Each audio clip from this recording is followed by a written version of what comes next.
afternoon, everybody. This is Angie Berg with Stearns County Environmental Services. It is 3:30 on Monday, December 21st, and this is the third in a series of 7 meetings that we're going to be jointly meeting with the Planning Commission and the County Board through April. Last month, we tackled shoreline alterations, the last 2 months, and the proposed ordinance text was recently just emailed out today through the Shape Stearns subscription service. If you are receiving those, you probably saw that a few hours ago. I'm going to also take a quick roll call, but before I do that, just also let you know, joining us today are Shelley Benson, Environmental Services Director, Jennifer Buckentine, and Heidi Winskowski, Environmental Specialists with our department, and I am Angie Berg, the Land Use Division Supervisor. I'll be guiding us through our presentation for today. All right, we'll do a quick roll call starting with the County Commissioners. Commissioner Clark.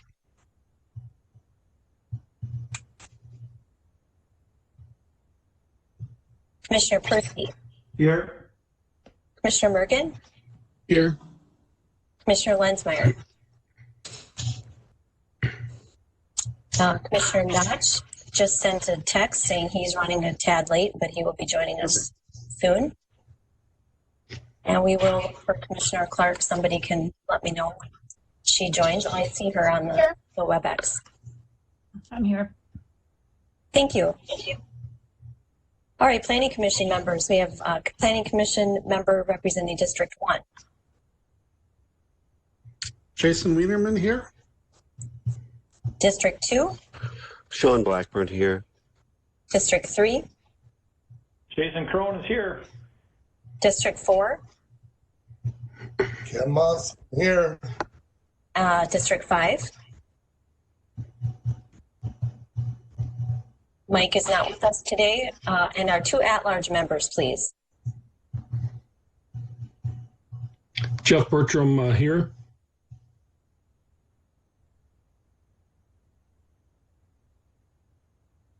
And Rich, I can see your mouth moving, but I can't see you talking or hear you.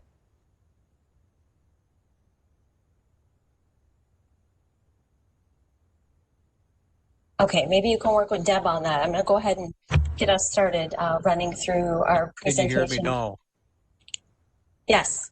Okay, it was a mic issue. All right, I'm here. Thank you. Good to have you.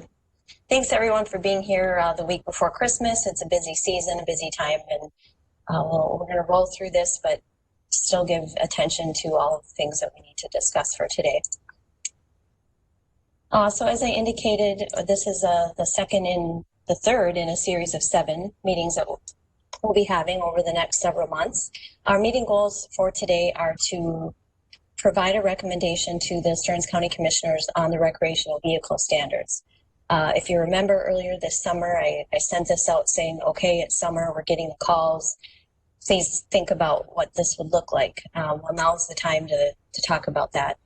And secondly is to talk about solar farm permitting options. And also I'm going to touch on some of the statewide initiatives that I'm aware of based on all the emails I've been sending you the last couple of weeks. So first and foremost we're here to implement the comprehensive plan. You've seen this slide before. We're going to be talking about some policy areas related to clean energy and also created for shoreland management.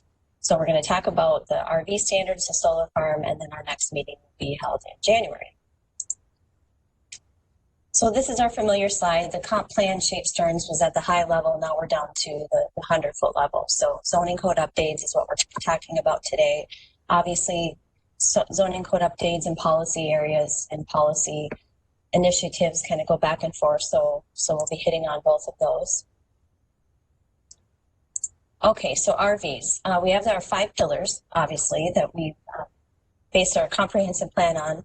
The primary pillar when considering the shoreland section for recreational vehicles is primarily nature. However, obviously it hits on the living pillar as well. So we're going to talk a bit about that. Here is our policy statement for the nature pillar related to water resources policies.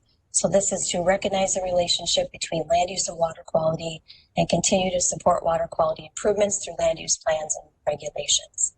So these are the comp plan goals and policies we want you to keep in mind as we're talking today about RVs. Living pillar, as I said, we have a lakeshore living section in our comprehensive plan.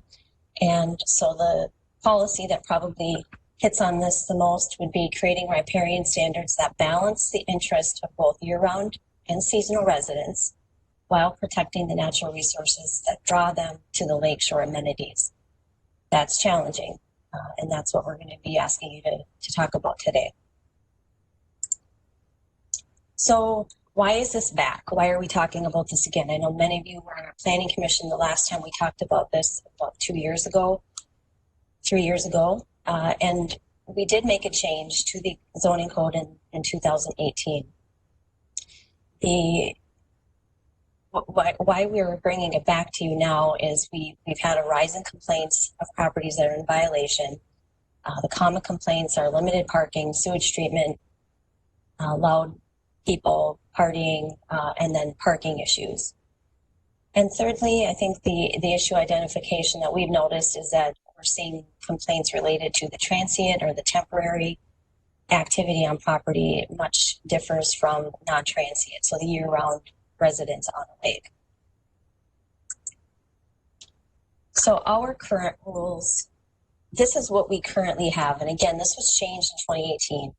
Shortly after the change was made to the ordinance, there were some violations, and many of the properties that were in violation sought the county board to pause enforcement and to take a relook at what the ordinance allows.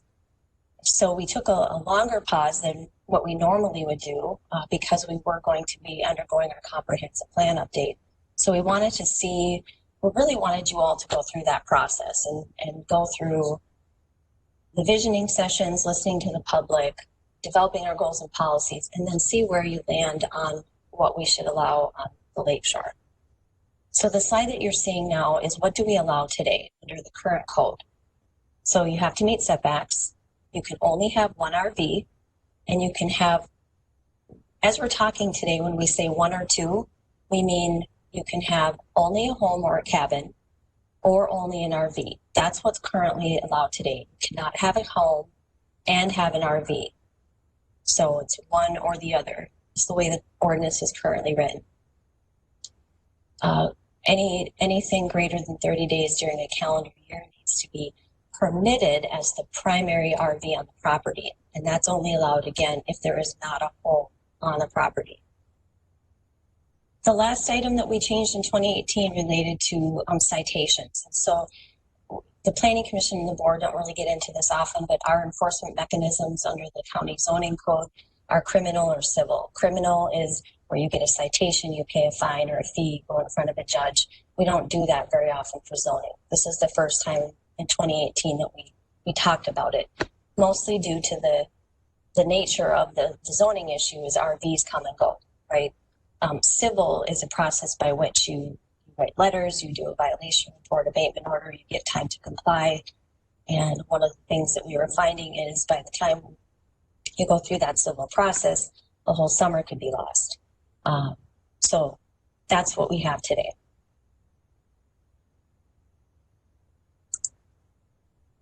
So really what we want to go through with you this afternoon is how many, how often, how long, where, and what type of permit.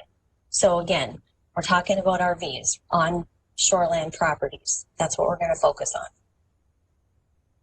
And I'm going to pause before we start with how many and see if there's any questions. Angie, Jeff Bertram, I was going to ask that. So this is strictly along shoreline. This is not just generally, when you said either a home or an RV, is that everywhere, even if it's off shoreline, or is that where everything you said is that specific to shoreline? Thank you, Jeff. So what we're focusing on today is shoreland, but we certainly could extend that to non-shoreland areas. I can tell you that I have no violations currently or complaints outside of shoreland. So it does tend to be focused in the shoreland areas, but the rules would apply outside of shoreland as the ordinance is currently proposed. Got it. Thanks. And then that's what I was going to ask. If I remember reading something, it said 5 to 10 complaints you got this year about this.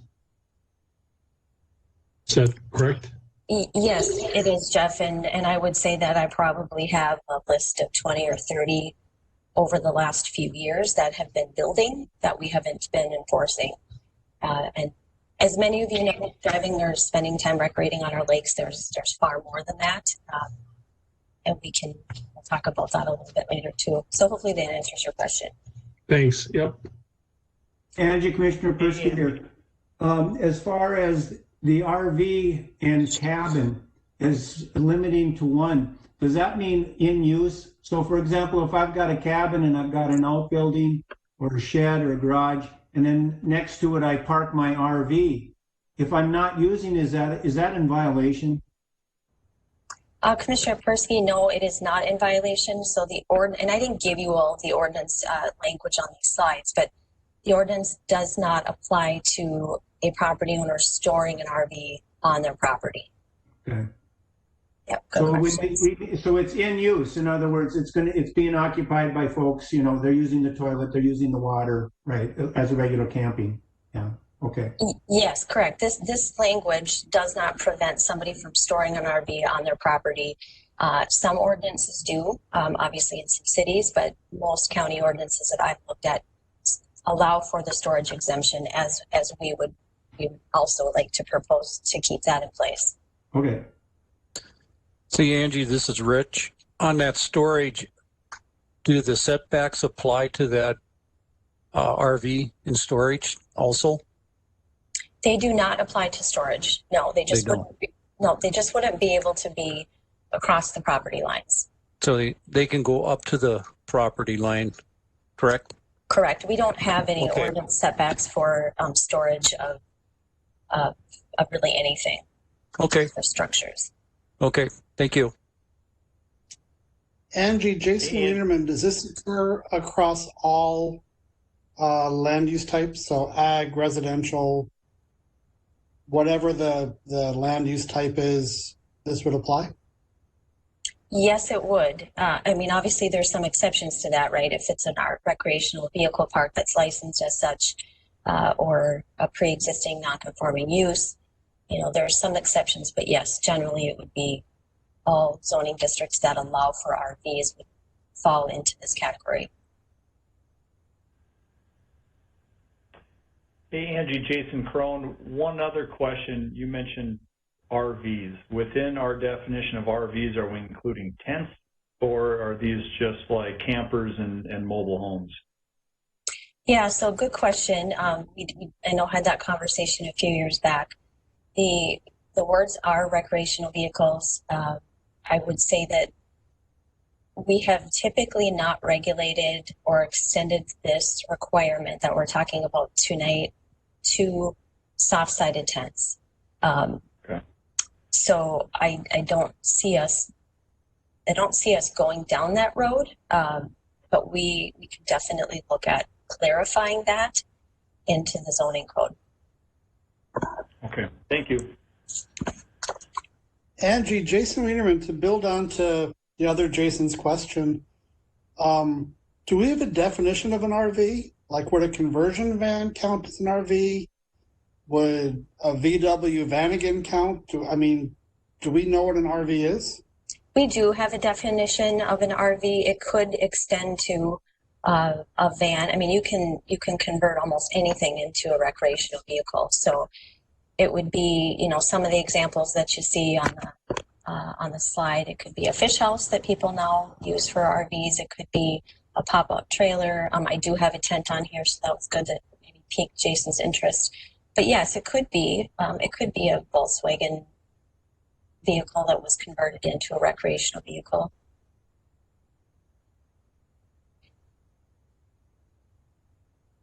Angie, Sean Blackburn here. I'm wondering if we might look at it as anything with an axle. You know what I mean?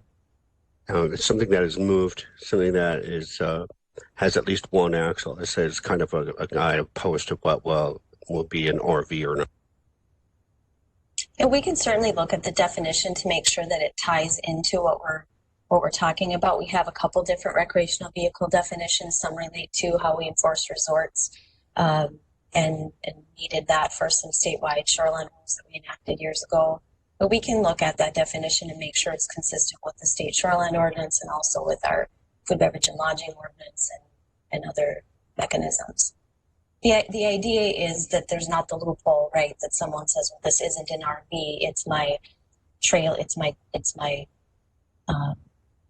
trailer that I sleep in. Well, that would still be the intent, is that's a recreational vehicle. If you're going to sleep in it overnight on your property, that is the idea of a recreational vehicle. I don't think we need to get sidetracked by, someone crashing in their car at their neighbor's house, or things like that. But the focus is, and the complaints are all based on recreational vehicles, what you're seeing in the picture here.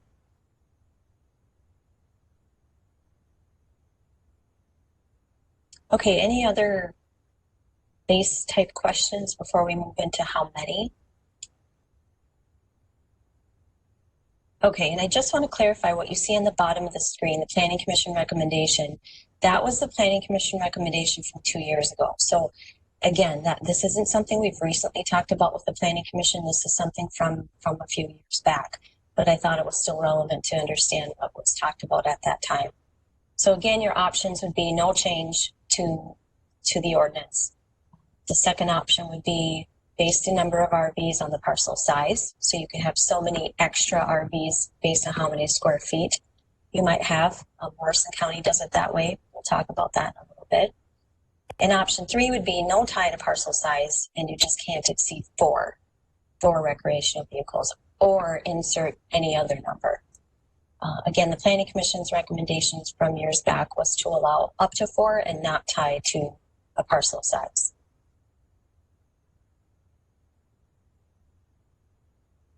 I think what I'm going to do, unless I think I hear a question coming on. Angie, Jeff Bertram. So I was going to ask, if someone owns a home on the lake and has an RV that they go south with in the winter, technically, are we talking about strictly them using it, or if it's just parked there, can they have it parked on the property? Yes, Jeff, it was similar to what Joe's question was asking. They are allowed to park it on their property. They're just not allowed to use it as such, as a recreational vehicle. This, by and large, what we're seeing is we're not hearing complaints about people storing. We're hearing complaints about friends, family coming up, bringing their own RV and fish house and staying for several days or several weekends. Okay, Angie, this is Ken Mossman. When we made this one up to 4 RVs per parcel size, we also put a number of days that was the limit per year, and we figured it was like 12 or something. We figured they could come like 3 times for a few days, and that was it. They can't come in May and leave in September and have 4 on the whole time, right? Right, a good segue to the next one. So the next one is how often, and then we're also going to get to what does that mean, right? Okay, so how often would be if we don't change anything from our current ordinance, they're just not allowed to do it at all. So other than storing an RV on your own property, using it off your property for another purpose, nothing would change and you wouldn't be allowed to do it. The other option, as Ken, you were suggesting, the Planning Commission talked about, was allowing up to 4 times per year for events. So that also goes in line with how, I'm going to flip here, I'll come back to that one. This also goes in line with how long, right? So what the Planning Commission talked about was allowing 20 days max per year. And getting back to Ken's point was how often. So up to 4 events per year. So as the county attorney's office asked, well, what is an event? So we'll clarify some of those things, but what this would mean is that you could either have, considering your 20 days that I just talked about, you could have one 20-day event per year. So pick a 20 days in that summer, and somebody can come and they can be there for 20 days straight, one event. Or you could have five events, not to exceed 4 days each. So that's your 20, right? Or you could have 20 one-day events, which doesn't make a lot of sense because you don't count a night into that, which is typically the reasons people are spending the night. But so think about it in terms of 4 events, so 4 times per year that RV could be there. And then currently, as proposed by the Planning Commission years ago, it would be 20 days total per year.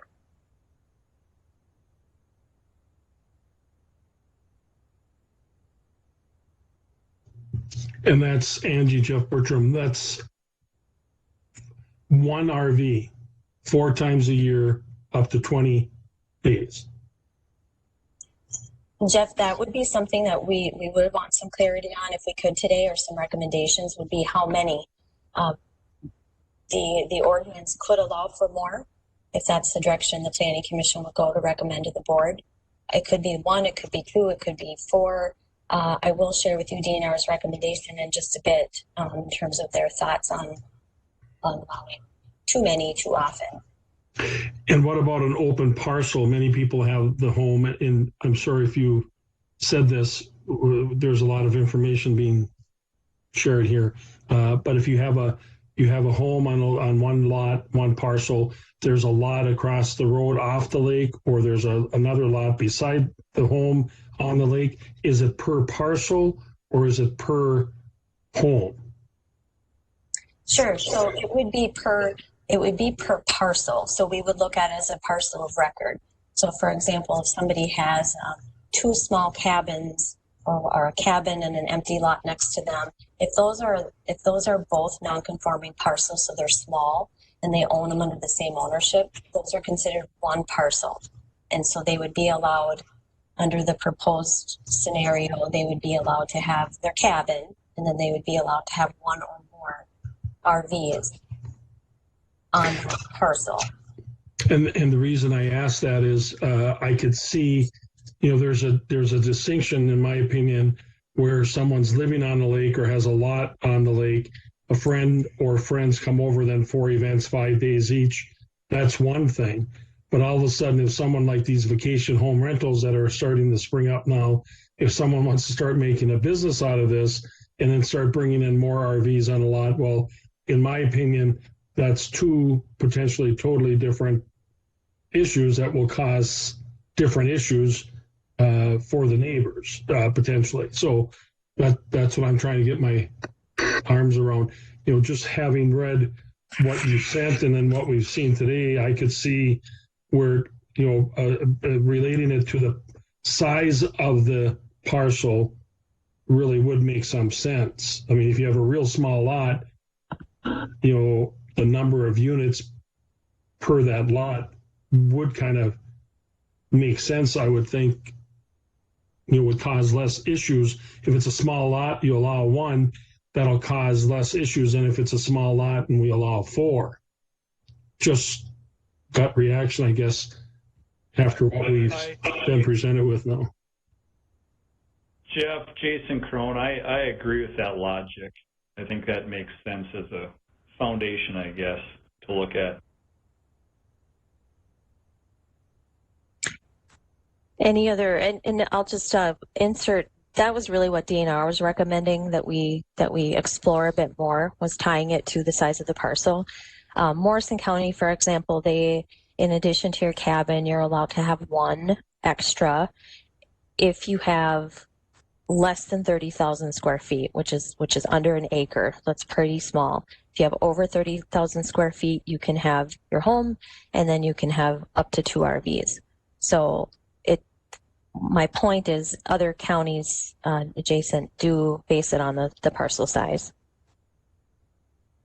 Angie, and I was going to address the same thing. I think we may have that 1 weekend a month, and in particular with deer hunting, a guy may have 80 acres or something like that, and he has, on that 1 weekend, Friday night and Saturday night, maybe he has 3 campers, but it's only that one time out of the year. So I guess I don't know if we just turn our heads on that weekend, or I can give them a get out of jail free with their deer hunting license, or anyway, I think we have to be cognizant that may happen on that weekend. The neighbors may not even know about it, but it's an issue that's out there.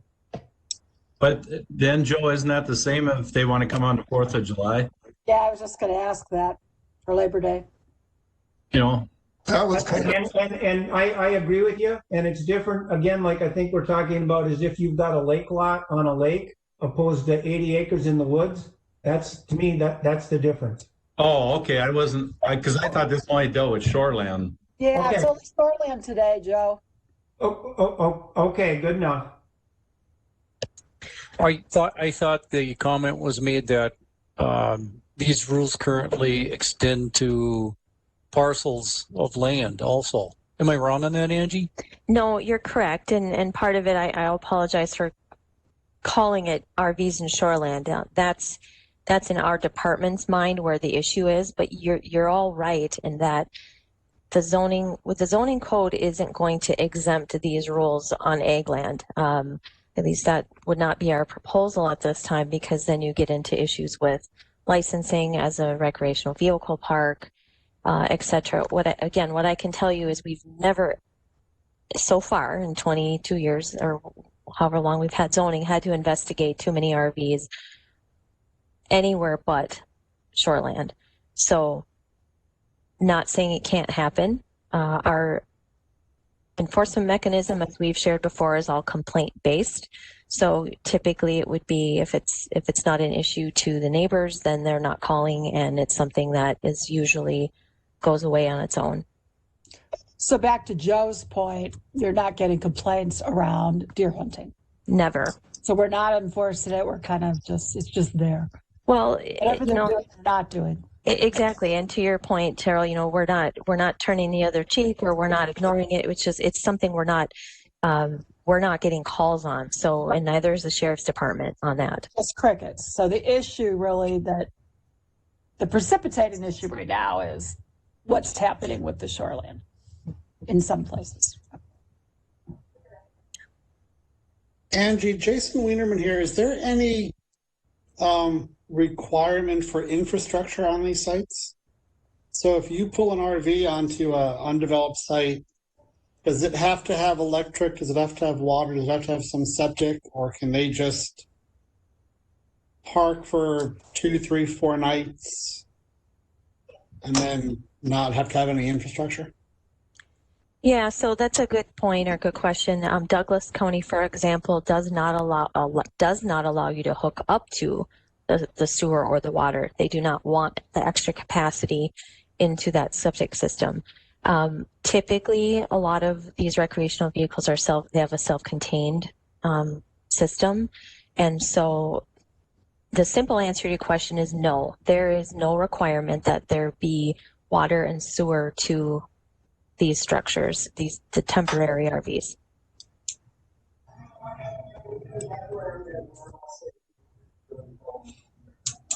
okay, now Angie, did we get a lot more complaints this year, mainly because of the COVID thing? People had no place else to go, so they found some friend with a lake cabin, so people congregated all over. Because I know I have nephews and things with RVs, and that's what happened this spring.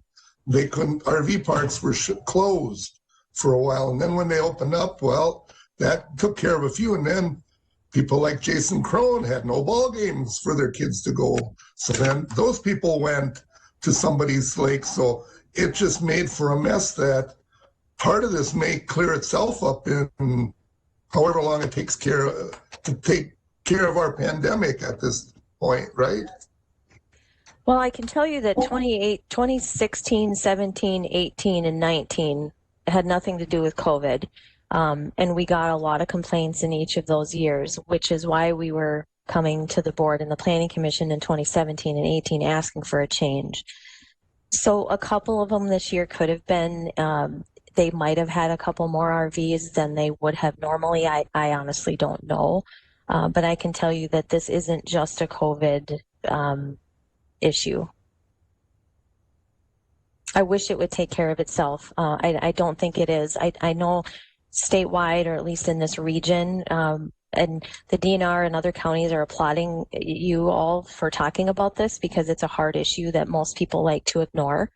And it's a tough one. And what I also can say that we're seeing a lot of is siblings buying a parcel, and maybe a vacant parcel, and 2 or 3 siblings, and they each bring their RV, and that's kind of their campground. So there's probably people listening today on the call that I know are curious about what's going to go on, that are doing just that. So I'd say we're seeing a lot of that. Maybe a third of the complaints are related to that, where they're kind of set up as a permanent type thing, whereas the other ones are, you have a cabin and sister-in-law and brother come up for the weekend and then they leave again. That's the majority of them. So in other words, we just don't have enough recreational property.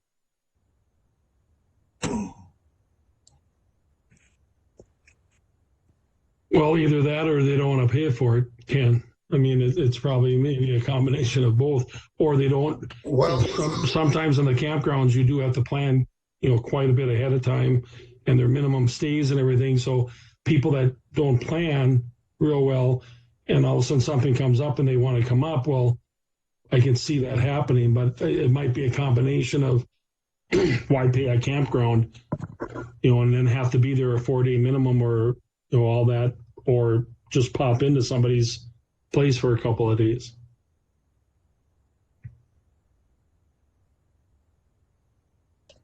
Yeah, or it can be anything from the children, parents are at the lake home and the kids camp and they live further away and say, hey, I'm coming up with my camper and park in the yard for a week with the grandkids or whatever.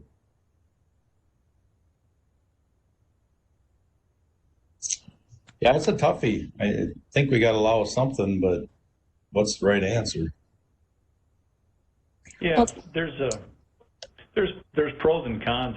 I'm fortunate enough to live on a body of water, and I do know that the weekends fill up, and there's properties actually close to our place that I think was, like someone just mentioned, there was a piece of property that was purchased. I don't know if they eventually plan to build there or not, but for the last few summers, there's a few campers on that parcel, and they're up on weekends. And in a lot of ways, that it's noise that wouldn't otherwise be there. On the flip side too, it's their property, and it's kind of it's nice seeing people out having fun, enjoying the outdoors with their families. So there's some positives. I guess I look at our job at a planning commission levels to try to eliminate conflict.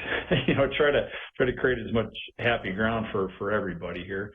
It is tricky, but going back to kind of what Jeff had mentioned earlier, I think if we look at it as how many units based on the size of the property, it might be a good starting point for us to be able to eliminate some of the conflict that can occur.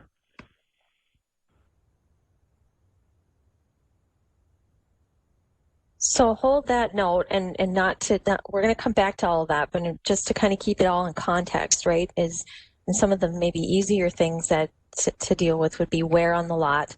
And so I think what the Planning Commission landed on, and the DNR supported, was to, if we're going to allow something, is to make sure it's out of the right-of-way, out of the shore and bluff impact zones, and 10 feet from the property lines.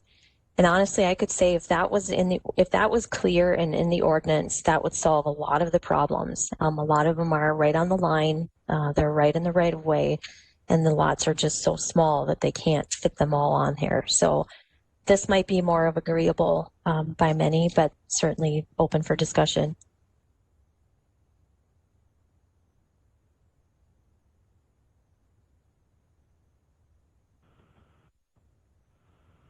Angie, Sean Blackburn.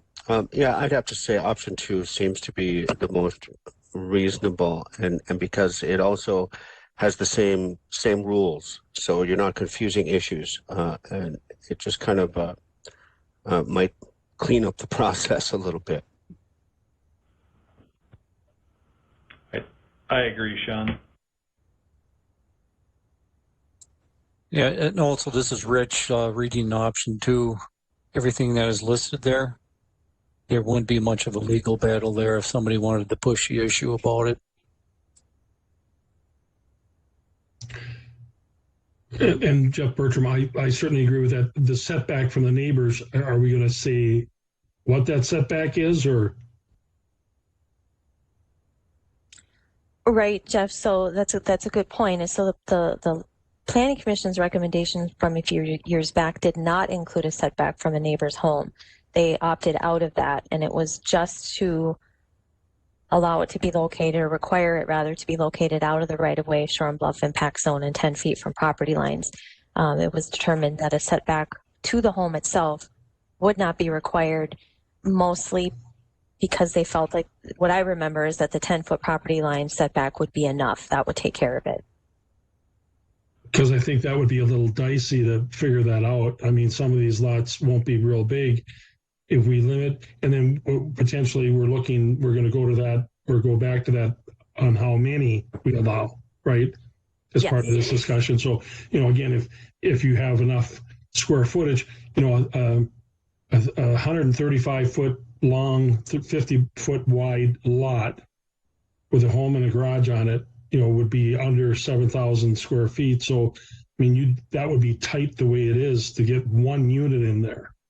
You'd already be tight versus having a lot across the road off the lake that might be 20,000 square feet.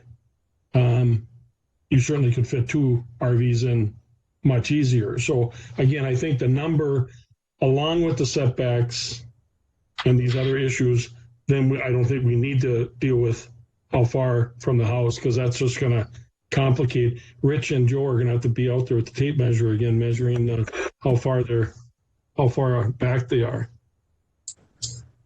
Yep, I measure in meters.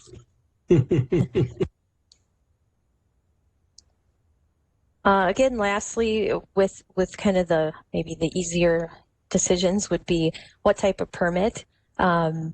And so option 2 would be what we call provisional use in our ordinance. So it's a one-time registration. There's no fee. Show us what you're doing and when you want to do it. And that's really what the Planning Commission recommended, was to have the provisional use registration, and then identify, let's say the Planning Commission went with 20 days a year for events, identify the events for us. That's an option, or the option would be not to require to identify, but just say, here's what I'm doing, and I'm not going to do it more than 4 times a year, 20 days per year, and it's more self-regulating. The other item that the Planning Commission considered was a neighbor notification, which would be incumbent upon the landowner, not the county, because again, this isn't a public hearing. So this would be the landowner notifying all their neighbors that, hey, I'm doing this thing called a provisional use. I'm allowed to have 1 or 2, whatever you decide on RVs. Here's when here's what you might see, and put it on them to communicate. That'd be a nice neighborhood way to do it. I kind of like it where they don't have to, it's more self-policing than having to go get a permit and disclose all this stuff.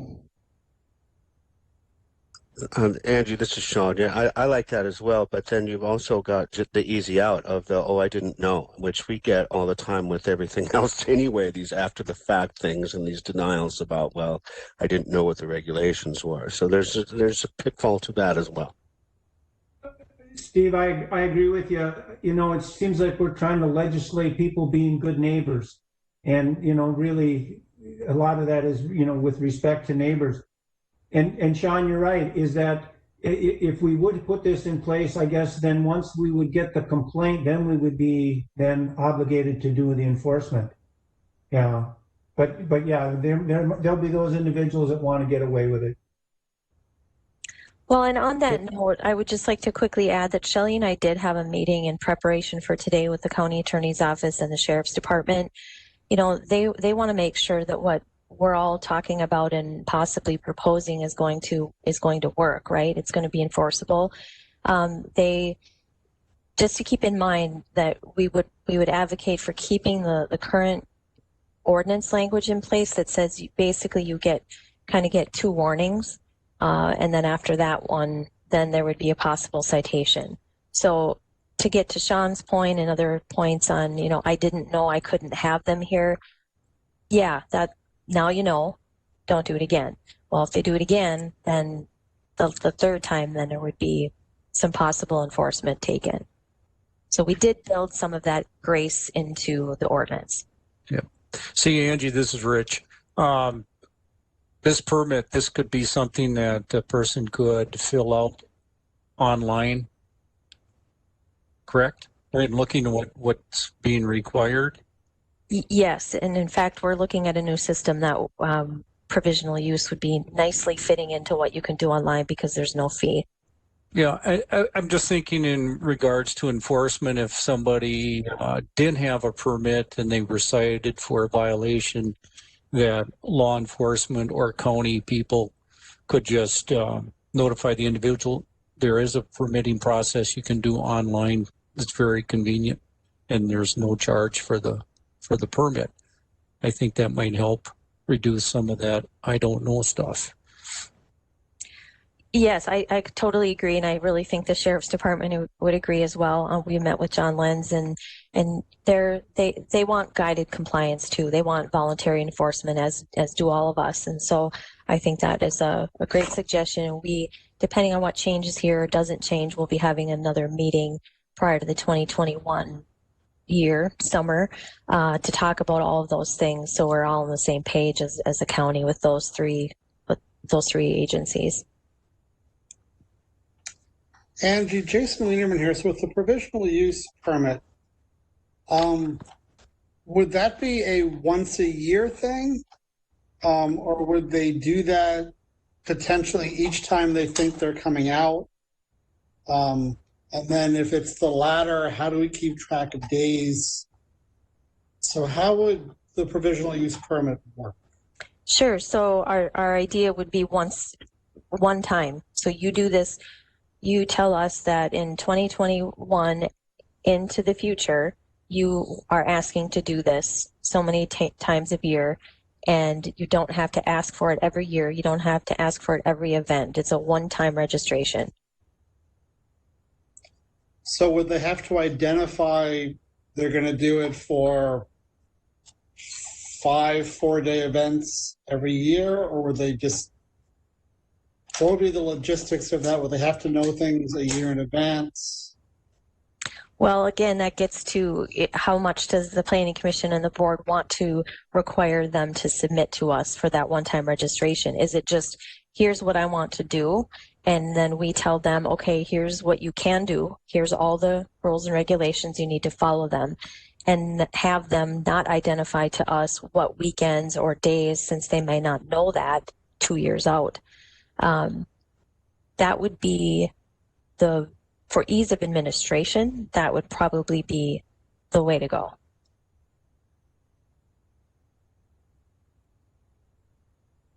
It's a good question, Jason. From this Jason's perspective, I like the idea of just making it a one-time, kind of like we've talked about on a few different things. It's an awareness component for the applicant when they're doing that provisional permit. Here's what the rules are, and if we can get rid of the bureaucracy or the pain in the butt factor of trying to permit every time you're going to have an event, that would be a good thing, I believe, by people that do want to exercise this option. Good question, Jason. Angie, Sean Blackburn. Yeah, I think it's a great idea, and I like the up to guidelines, and because of the fact that the property owner is going to have a copy of it, is going to say, look, here's the basic rules, and this is what they're going to be next year as well, and you don't have to go through I think the convenience and the basic normalcy of it we don't need to over police. I think we're getting a little carried away with what we're poking our fingers into.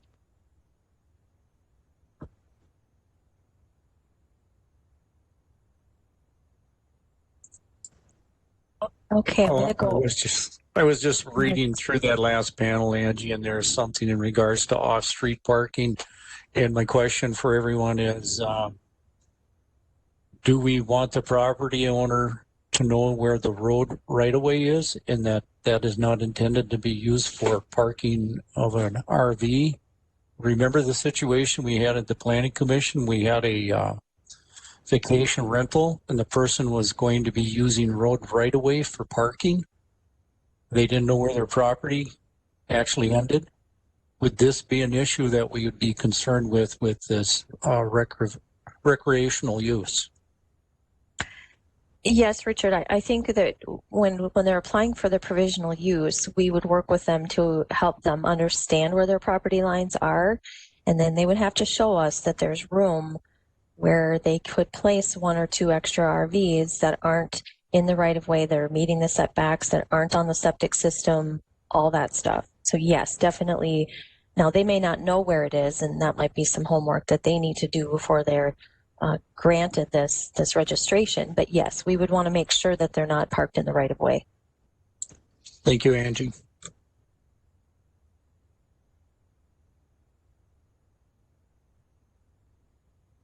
Okay, I'm going to hop to two quick slides, and I did kind of comment on a few of these things as we were going along, but Nikki Blake Bradley, our area hydrologist, to provide comments early in order for you all to know what her comments are instead of waiting for a public hearing. So the DNR does recommend that we consider basing the number of RVs that are allowed on the size of the lot, which I think I'm hearing consensus that that might be the direction that you go.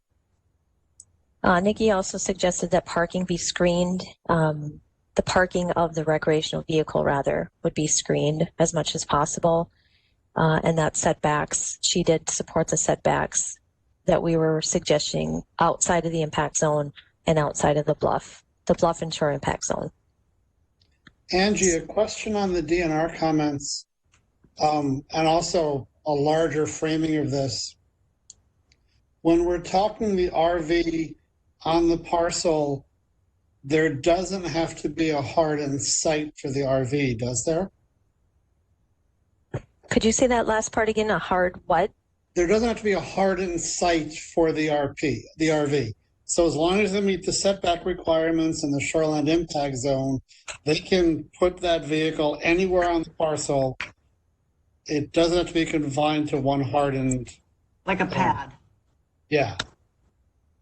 Correct. Okay. So what I gathered out of Nikki's letter, and I did forward that all to you to read as well, but is that they understand this is a tough issue. They applaud us for working on it. They understand why we might want to allow something more than none. But if we're going to allow too many, then they're really pushing us into requiring a residential PUD. And I can tell you that none of the complaints that we've had over the last 3 to 5 years, none of them will qualify as a residential PUD. They wouldn't have the land area. So I think that my point to you would be, if we keep it the number moderate, I think that we're going to be kosher with the DNR and not have them push us into some other requirement that people aren't really going to be able to meet. Lastly, before we get to what kind of recommendations you think we should really do, again, county comparison, this was in your packet as well. Morrison's real simple. You get one RV in addition to your house. If you have less than 30,000 square feet, if you have more than 30, you get 2, and then they're capped at 2. Douglas, you can see they allow 1 RV if there is no dwelling. Candy, Ohio County allows the 1 RV per parcel with a home. And then they have the 30 days per calendar year. None of them, from what I could find, or after talking to some of the zoning administrators, have a registration or permit process, but they're just rather the rules that you need to follow.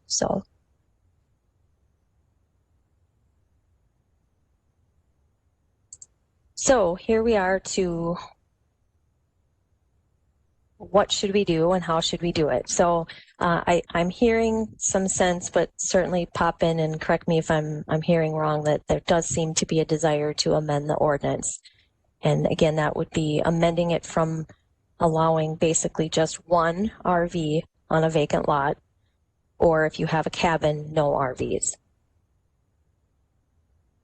So if you're looking at going with amending the ordinance, then we would need to kind of at least give us some idea of what to go for a public hearing on in the next couple of months. Would be these questions again: how many, how often, how long? I think we pretty much agreed on number 4 and 5, the where and what type of permit, but the others are probably a little bit more challenging. Angie, Jeff Bertram, one thing I think we need to keep in mind too is you're going to see people not complying or not following this where there's not going to be any issues. So if a neighbor does have 5, but the other neighbors don't care or they all get along, we're really never going to see it or hear about it, and we're probably not going to be too worried about it. So some of that, if you're using a little bit of common sense, it's going to happen anyway. I can think of at least 10 throughout Stearns and Kennewick County that I've seen 5, 6 campers or more on a lot, some smaller lots that obviously nobody had a problem with because it happened on Memorial Day, 4th of July, Labor Day.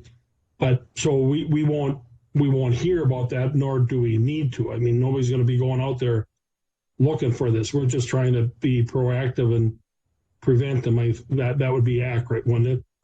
Yes, absolutely. And a couple of years ago when we brought the issue to the county board because we were going to start enforcing this, a lot of the property owners that have more than one RV believe that that the way that we enforce is unfair, and we do it by complaint, which is a very common way to enforce zoning provisions, especially for a county.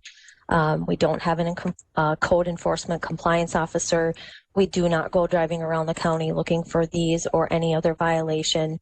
So it's very accurate to say they're complaint-based. If that's fair or not, that's not for me to judge, but that's the way that we would propose to continue to enforce this and almost all other standards in the zoning ordinance. Everything that I've heard during the discussion, I mean, just to keep this moving is, I think there was a consensus that I've heard that limited per square foot, so the 10,000, 1 per 10,000 square foot. How often? I heard people say the 20 days, the events, the way you explained it. How long? Well, that depends how often. And then where, 10 feet setbacks and the provisional permit. That's what I heard, so everybody else can weigh in if they heard something different. So just that 1 per 10, I like. And do we want to cap it at 4 per acre, 4 per parcel? Does it matter if they have a 2-acre parcel? Well, we would have to cap it at 4 regardless, even if they have a 5-acre parcel or a 10-acre parcel on a lake. We have to cap it at 4 because otherwise we get into recreational vehicle park standards, and none of these would meet that. So you could go 1 per 10,000 not to exceed 4. You could say 1 per 10,000 not to exceed 2 or 3, just not to, whatever number you recommend, I would recommend not exceeding 4. Okay. And then to build on Jeff's comments, I'd say 20 days, however they want to break it up. I got a question on that. 20 days, that's for all of their friends visiting, or is it one particular RV? What I'm saying is you could have a friend come in and this one stays 5 days, and then you have another friend come up with their RV. I mean, you could have a continuous chain of RVs coming up there, and 20 days won't meet the needs of having all their friends visiting. So are we limiting the property for 20 days for everything? That's my question. Yes, good potential loophole that we'll want to make sure that we close. What we've been talking about is 20 days per year, period, per property, not per person, not per RV, not per family member, 20 total. Thank you. That clears that up. You know, while we were looking at some of the other counties, many of them seem to have 30 days. And now while we're looking at that, if you're limiting, if you're up to 4, but still only 20 days, maybe we should think about going to the 30.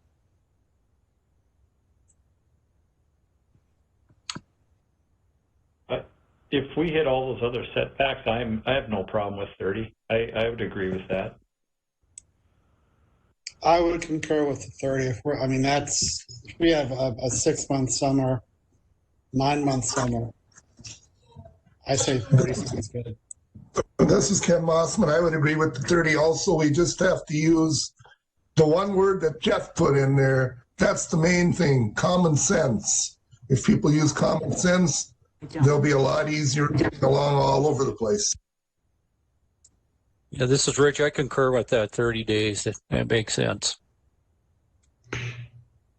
And so do I, Jeff Bertram, 30. I have no problem with that either. And part of that is, again, as we've always encouraged staff, we think the way we think. Sometimes people don't think things through when they're going to do something.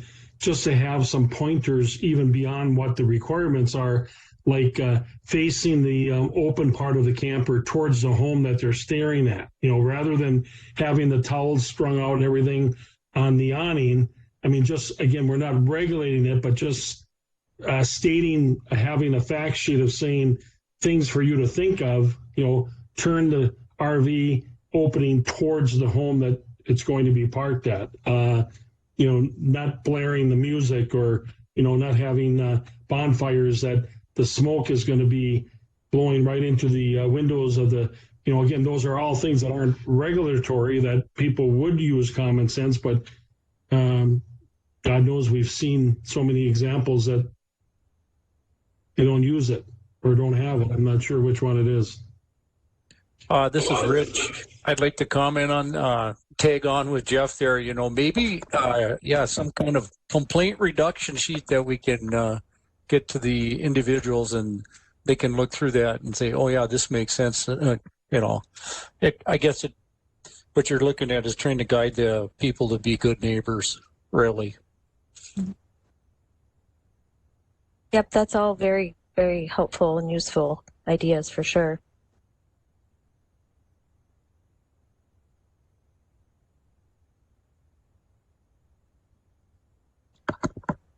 Okay. Can I ask Angie, you know, this is something that we would recommend and the board would have to approve. Does the board have any questions on any of that or want more clarity on that? Obviously, we'll have the public hearing, but if something isn't sitting right with the board, maybe now would be the right time to talk about it. Definitely. Thank you. I'm okay with what's been going on. This is Jeff Mergen. It sounds fairly reasonable to me. A lot size thing, I think, is important.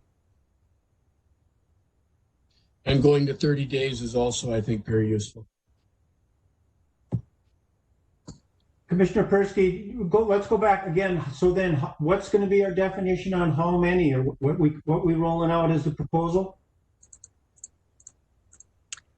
Right. So Commissioner Persky, it would be 1 per 10,000 square feet. So if you have a compliant 40,000 square foot lot in Shoreland and you had a home there, a cabin, then you would be allowed to have 3 recreational vehicles, 30 days per year. And you decide the frequency or the duration rather. Okay. And 40,000, that's about an acre. Correct. Yeah. Okay. Angie, I did have a question regarding the septic hookup and water hookup. Would that be a requirement? You know, Jason, I think that's a good point, and I wouldn't mind talking with our septic staff on that a little bit. I think that there's probably, I would lean towards, without talking to Mark, our septic supervisor, I would lean towards what Douglas County is doing, and it's not allowing it to go into the septic system. That's going to put undue pressure, and those septic systems are not sized for this. And so, again, if it's a pop-up, let's say, with no bathroom, no running water, well, then they go into the house. But if it would be a self-contained unit, then they would have to go to a dump station when they're done camping for the week or weekend and take care of their waste that way. Yeah, most people are going to take care of their waste that way. But I'm a little leery of the people who are pulling the plug and then leaving. So they dump their sewage on site and pull out. I mean, it's gross, but. Jason, have you been watching too much Christmas Vacation, Cousin Eddie? It is the season. Yeah, I'm definitely not saying that can't happen. What I can say is based on our experience, we haven't had that happen, which is a good thing. But never say never, right? So I think that we can build a provision in that talks about what to do. To the earlier comments about the pointers or the good neighbor factors, and here's some options for your sewage on a self-contained unit. And I think that there's even a map online where we could help people understand where to go for that dump station. Hey, Angie, one question I had, I mean, overall, I think these are they sound like really good parameters. I know we've had people come in with complaints. Part of it has been the length of days in a row, as well as the numbers. So if somebody had 20 people at their place for 2 weeks, I'm guessing that could be an issue. In general, I really like the idea of somebody being able to figure out how to break it up themselves. From a practical standpoint, I know that's part of what we've heard issues about. So I don't know if we need to say anything else. The good neighbor, I mean, obviously, do anything with an ordinance or regulations or anything else about human behavior is really hard, but that's part of what we're trying to do right now. So I guess the question I have back for Angie and others is, do you anticipate if we just say you get 30 days, you can do it how you want? Is that going to be okay given some of the other complaints we've had or not? I'll just chime in real quick. I think no matter what we choose, or if we leave the ordinance the same today, it's going to be an issue. It's an ongoing land use challenge. And when you have so many lakes and so many people that want to enjoy those lakes. So I think limiting the number of people on a property would be something that we wouldn't want to do. I was just trying to think of the issues we've heard, right?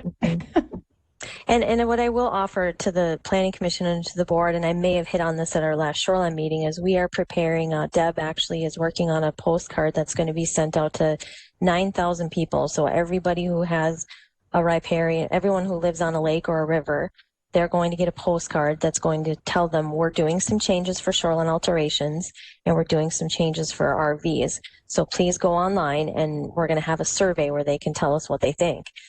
I think you're going to hear a lot from both sides. Back to former Commissioner Sacre used to say, well, let's weigh the evidence, right? I think it could be pretty equal based on what I've been hearing and seeing the last several years. So, Angie, if I could throw something that I don't necessarily agree with out to my Planning Commission members. So for the vacation home rentals, we require the vacation home renter to maintain a record of people renting the vacation home, right? I believe so. Jen and Heidi maybe could give me a nod. Yes? Okay, yes, good. That's correct. Would I don't know, this just came into my head, so I haven't thought it out, but would we want to have the same kind of use permit for these RV sites where people are tracking the days they or the people they are allowing on their site to identify how long they've been on the site per year? Did I explain that well enough? Yeah, I think you did, but to me, I would just say it's none of your damn business. I mean, I can have whoever I want on my property, my daughter, my cousin, that's being devil's advocate. I'm just saying that I guess I can have whoever I can on my property. You don't need to know who it is. That's true, and the only reason it would be a problem was if there was some kind of financial situation involved. If they were renting a spot, then it would be an issue. I just, the reason I bring it up is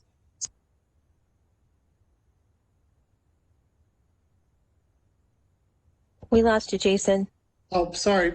So it would be, the concern I would have would be if the landowner can track they've only been there 28 days and the neighbor says they've been there 35 days.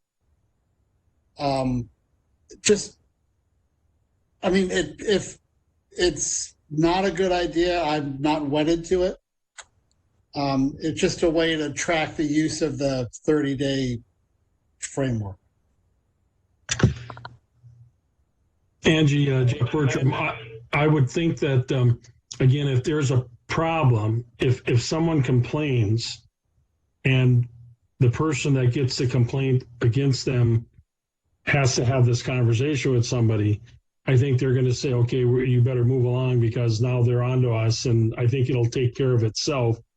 Again, if it's complaint driven, rather than someone saying it was 30, 31 days, 29 days, and then someone having to track that, I think that might get complicated. I think when and if it would become a problem, more than likely the problem will take care of itself by them ending that relationship, you know, as far as saying, okay, you better move on, they're on to us.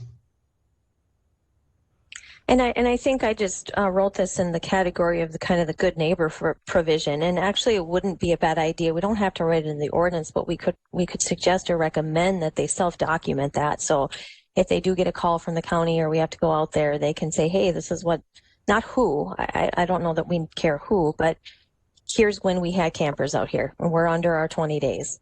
You know, we could suggest that as something on that good neighbor policy or the handout type thing.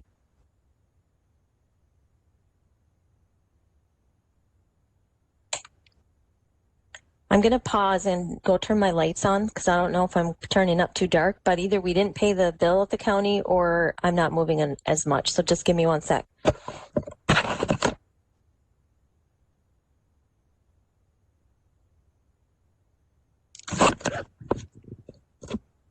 Okay. All right. So I don't want to cut anyone off on this topic, and I appreciate, Jeff, you offering to the board to pipe in if there's any major red flags. I think that's helpful. So without any further ado, again, we're going to be finalizing some of these changes along with the shoreline changes and setting out the postcard, trying to get some survey questions out there, and then a hearing would be, we're looking at sometime in February. We want to have all these standards ready to go for the 2021 season. Okay, good. Thank you all for that good discussion. Okay, so next we're going to talk about solar farm standards, and a lot of what we've been talking about is solar farms. So we're going to talk about that again tonight. So again, we have our 5 pillars. We have our egg pillar, which is most relevant because a lot of these solar farms, or all of them, are in our agricultural areas. As many of you or all of you are involved in our Shape Stearns plan, we do have provisions for clean energy in our comprehensive plan. We talk about them as being an option in the egg areas. We talk about the pros and the cons to solar development. Our comp plan discusses that. And as the Planning Commission and the County Board have been heavily weighing the last several months, is do solar farms meet these goals of the clean energy? I'm not going to read them to you because you're all familiar with them already. And or do they meet these goals? I think that's obviously where there's been some discussion, a lot of good discussion at the Planning Commission. Is it one? Is it the other? Is it a little of both? Does it depend on the situation?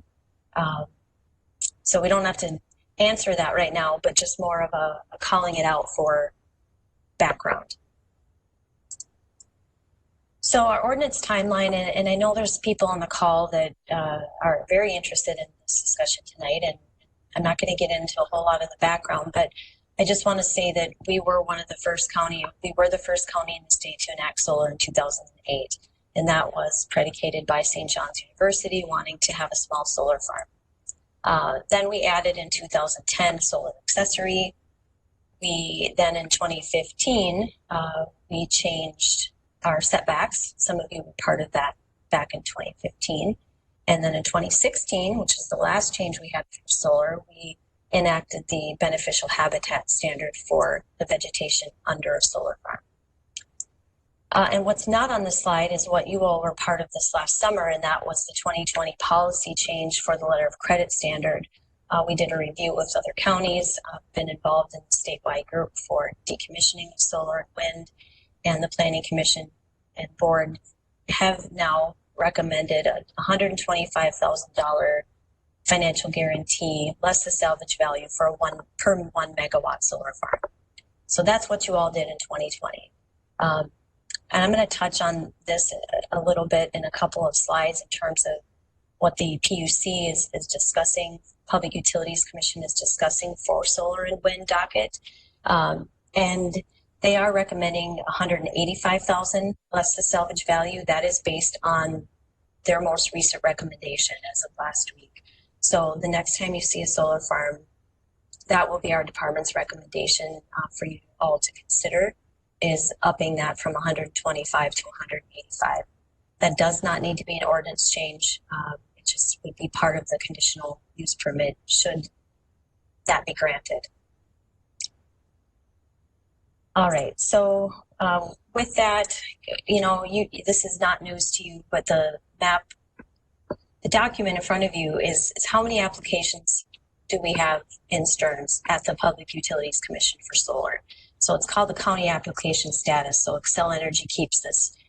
We have the highest number of total applications in the state at 120. Now, what does that mean? I can't tell you. I can't tell you if that means it's 121 megawatts. Is that 51 megawatts and some big state solar site that might come in that's out of our jurisdiction? I don't have the answer to that. But we do keep ticking up on that number.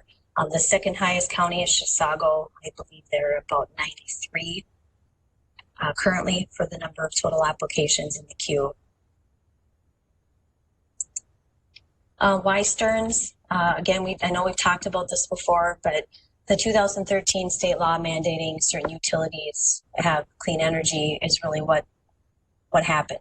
Xcel Energy was required to produce and allow a certain percentage of clean energy by particular dates, and we saw them in Stearns because of the service territory. We're in Xcel service territory, most of the county, so that's why we're seeing them, and we have the substation capacity. You could probably add on to this list. This is not an all-inclusive list. You'd probably all have your opinions on what else it could be. It could also be that the county did have standards early on, so we were a known factor. We were somewhere to go and the solar developers knew what to expect. That could be one reason. I can tell you the reason that we keep seeing them is because we're in the Xcel service territory and there's substation capacity. That's really what's driving why we're seeing it here. And why are we only seeing 1 megawatt solar? Again, this is review for a lot of you, but just to state, in 2016, the Public Utilities Commission came out with an executive order setting a 1 megawatt cap on each solar farm. And as you know, because we've had several in the county, it's not per property, it's per solar farm. So you could have 5 1 megawatt solar farms on a property and still fall under the Xcel program and still fall under complying with the Public Utilities Commission order.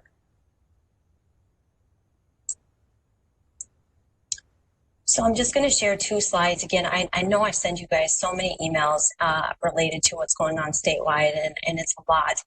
And it's a lot for me, and it's my job. And so I can imagine it, you all don't have time to look through it all. But what the MPCA is doing is their goal is to research and develop policy for PV panel end of life, so photovoltaic panel end of life management. Obviously, we all know that why are they doing this? Well, we have rapidly increasing development of solar panels in the state that will need to be removed in our lifetime. And so where this all happened or started was in southern Minnesota with the large wind farms that were permitted 20, 30 years ago. And the blades needed to be, they needed to be recommissioned. And so what do you do with the blades? Well, then now the solar, what do you do with the solar panels? And so the policy issue is there needs to be money. Where is that going to come from? And I would say that what I heard last week as well at the meeting that I attended virtually was this is also could be a federal solution. This is much bigger than Stearns County. It doesn't stop at the borders. So that's what I know from MPCA. They're looking at 4 options for statewide initiatives. Any of these options would be required to have legislation, right? So this isn't going to happen overnight. I tried to get them to tell me when it might happen.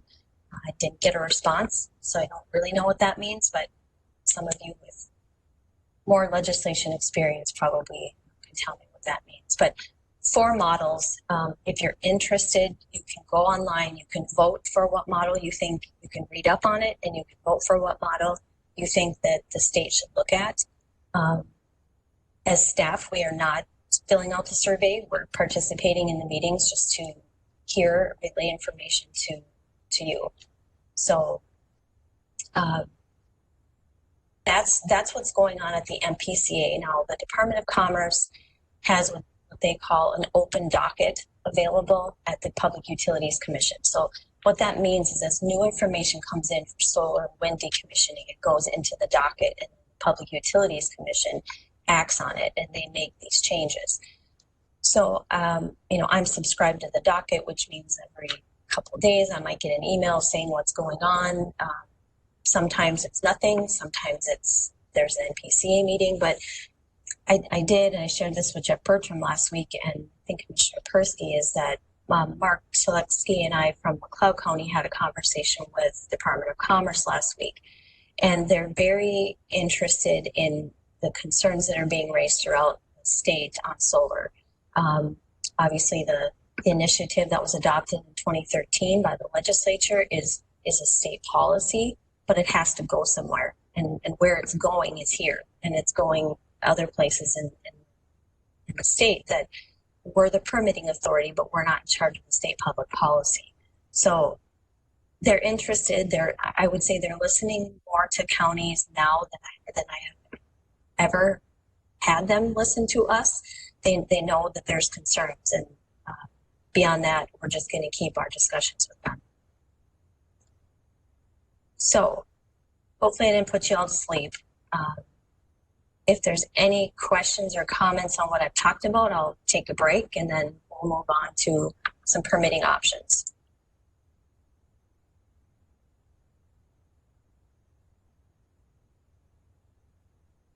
Okay, I'm not seeing anybody unmute. Okay. All right, so some permitting options. This came up at the county board meeting. Shelley might have to help me out with when the last couple of months, but it was thrown out as an option. It should be allowed for solar farms to be permitted with some exceptions. So we wanted to get some feedback on that tonight. We wanted to get some feedback on, do we want to start allowing solar farms as a conditional use permit in the T20 district, the R20 and R10, which is very fresh on the Planning Commission's mind because you had a couple of those the other night that, had the ordinance been written differently, would not have needed a rezoning. Again, I'm not saying that's a good or bad or indifferent. It's just one of the facts.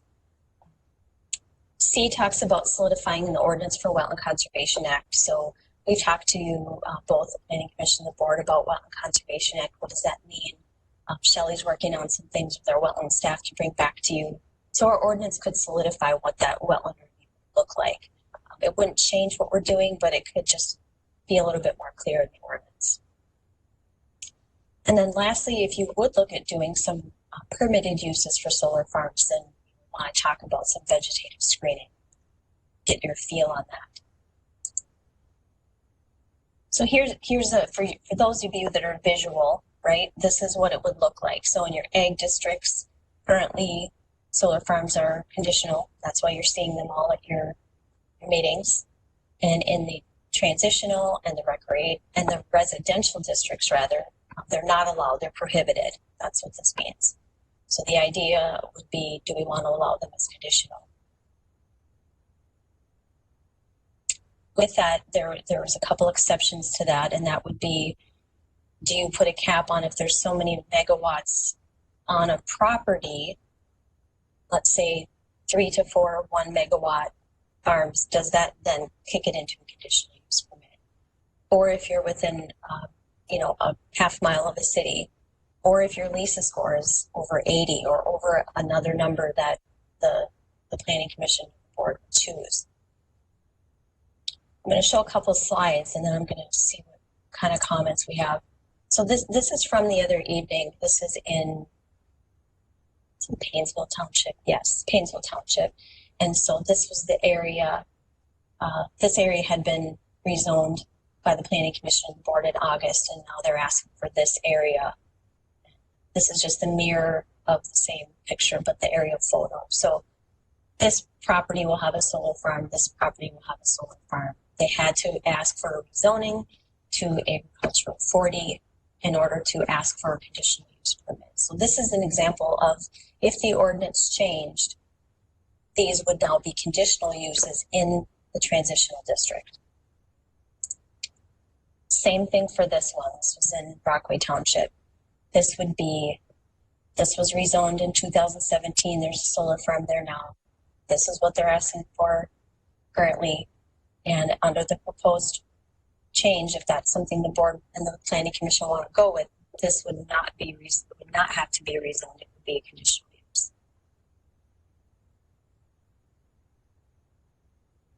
Hey, Angie? Yes. So this 8.49 acres requested to be rezoned. What's it zoned now? It is zoned R10. Oh. Yeah. But it's in a farm field? Correct. Okay. Yeah. This is all residential. And then this is residential. And then this was rezoned to Ag 40 and 17 for the solar farm that is currently, you can see it on this photo. Is there an irrigation pivot on there? Yes. Okay. And these two items, this slide and previous slide, will both be on the county board's January 5th meeting. So very recent, relevant examples. And Angie, Jeff Bertram, again, both of those were rezoned, and we've always been told if someone's requesting a rezone, we can't talk much about what it's going to be used for. Many times, if they're going to build a house or something, they obviously share that with us. But so that what we did was, and I went to great lengths saying that we're acting on the rezoning without any guarantee of what is going to be allowed. What I thought was extremely unique and kind of odd was that the solar companies are leading the rezoning, which again, the county has always been, staff has always been very clear of saying, let's not mix the two up. Now they're asking for a rezone. Don't get ahead of yourself and start, deciding on what the use is going to be. But this was the most blatant, in my mind. I don't mean that negatively. I'm just saying it was very, in fact, they started advocating for the solar project during the rezone, in my opinion. So this was a little different. But I think there's a couple of things that we need to look at. Obviously, this is probably the biggest disconnect we've got with the board. The board and us obviously are going about this a little different. At first, the Collegeville project, I think, is the most holistic project that there was. That was started. I was there when they did it. I've been there a couple times. That was strictly clean energy for the facility, with all the best of intentions, everything else. But I think a lot has changed, and we've recommended approval, and the county board has approved the bulk of the projects. It's only been the last 3-4 projects, I think, if I got this right, that we've recommended not to approve. And several of those were either unanimous or 6 votes or 5-6 votes to recommend not to approve. So things have changed, and I think the things that have changed, I'll just share with me. Again, it's unanimous, so every planning commission member can, if they want to, say something. But for me, what's changed dramatically is, and I'm sure the attendees who are listening are not just the regular kind of people or the public, it's the solar projects. It's the solar developers that are looking at this. There's a reason we've got over 90 projects in Stearns County. I've talked to numerous counties, and they're all saying, well, what's up with you guys? Why are you allowing that many projects? And how are you going to react to all this? When I first started talking about this, and when we were presented with it, the project said they're 25-year projects. They'll be just decommissioned, they'll be done, and the land will be turned to farmland. Well, then suddenly it started creeping in, saying, well, they're 35-year projects, and we're probably going to replace the panels. Okay, well, to me, that's very different than saying, well, we're just going to do this for 25 years, and then we're going to be out of there, to saying, well, now it's going to be longer. The panels are being made better, evidently. It's going to be a longer project, and we're going to replace them. When they were done, the panels, the recycling market in the last 2 years, the recycling market has changed dramatically, where you can't find recyclable markets for glass, plastic, certain kinds of plastic, and other recyclables. So the recyclable market changed and can change literally within months. And so that really changes a lot. And then when we started getting 12 projects in Paynesville, all either on prime farmland and or in wetlands, well, now you're eliminating, just because there's a substation, that's the only reason, a willing landowner and a substation, and now suddenly you're eliminating wildlife capacity on 12 different projects in one area, in one small geographical area. It's really starting to be noticeable. Now, the most recent trend is, instead of one farm, now they're doing 2 farms. The same company's doing 2 farms on the same parcel or right across. So now they're just doing these 1 megawatt farms incrementally. That certainly has changed things up. And then, of course, the projects have changed ownership. I think there was one project that had 3 different ownerships within a year. And at the time, we never thought of requiring that the county should be notified, because if you're making these requirements and decommissioning everything, and I know it goes with the landowner, but the landowners are hardly ever at these meetings. It's always the developers only. And so suddenly you're dealing with developer A, now it's been flipped to B, who has no content other than the written material, had no conversations with anybody, and now it's developer C that's taken over the project. And every project has referenced Vanco as being the decommission at the end landfill option. Well, if you've got 90 plus projects in Stearns County alone, and Vanco is the landfill that is being cited as the end resting place, well, there's no way in the world Vanco can take that many panels from that many farms just from our county. Not all the other counties. The PUC hasn't cited a landfill since 1970. So, not the PUC, the PCA. So if Vanco fills up, I don't know where these panels are going to go, because there's no way that they can take them all. So in my opinion, a lot's changed. Most of these are in Western Stearns County. You're not putting them on rooftops. You're not putting them on top of the mall, the shopping mall in St. Cloud or other places, because it's cost prohibitive. To me, it's coming down to one thing. They want to do this quick. It's the financial incentives and everything, and they're doing these projects quickly. And if they find counties that are allowing them quickly, again, too much of anything is too much of a good thing. And I think we've reached that point, and I think that's why we have the disconnect. So that's my thoughts. And again, the Planning Commission, they've been unanimous or close to unanimous. The rest of the members can say what they want to say, I guess. Yes. May I speak? This is Rich. One of the things that's changed for me recently in regards to the solar farms is when staff started stating what the actual LISA score was for the actual acres that the solar array sits on, that had influence on me. And then the contact by the DNR in regards to our wildlife habitat, and then having discussions with people in general that, really we should be looking at all of our land in our county as being valuable, that we shouldn't be designating any as wasteland or undesirable, because if you can put a solar array on so-called undesirable land and make how much money off of it, I guess that land does have value. So I rethought how I look at things in regards to those solar farms. So I'll jump up, being one of the members who, as Jeff mentioned, is on the non-unanimous side. I've lost several of these votes. So when I think of the solar farms, to me, I look at it as it's just another use for the Conservation Reserve Program.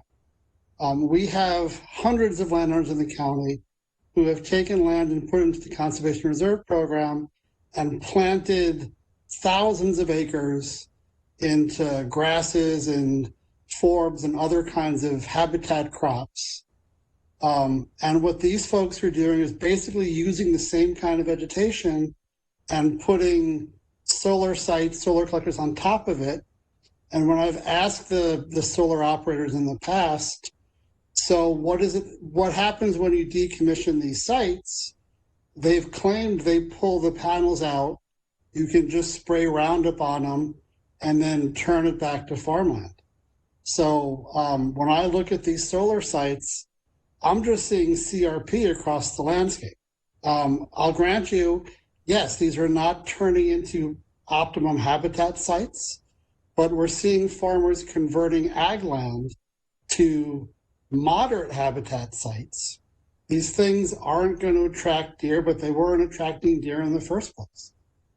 These were row crop sites that had minimal wildlife value. Now we're seeing songbird and hummingbird and butterfly value on sites that didn't have it there before.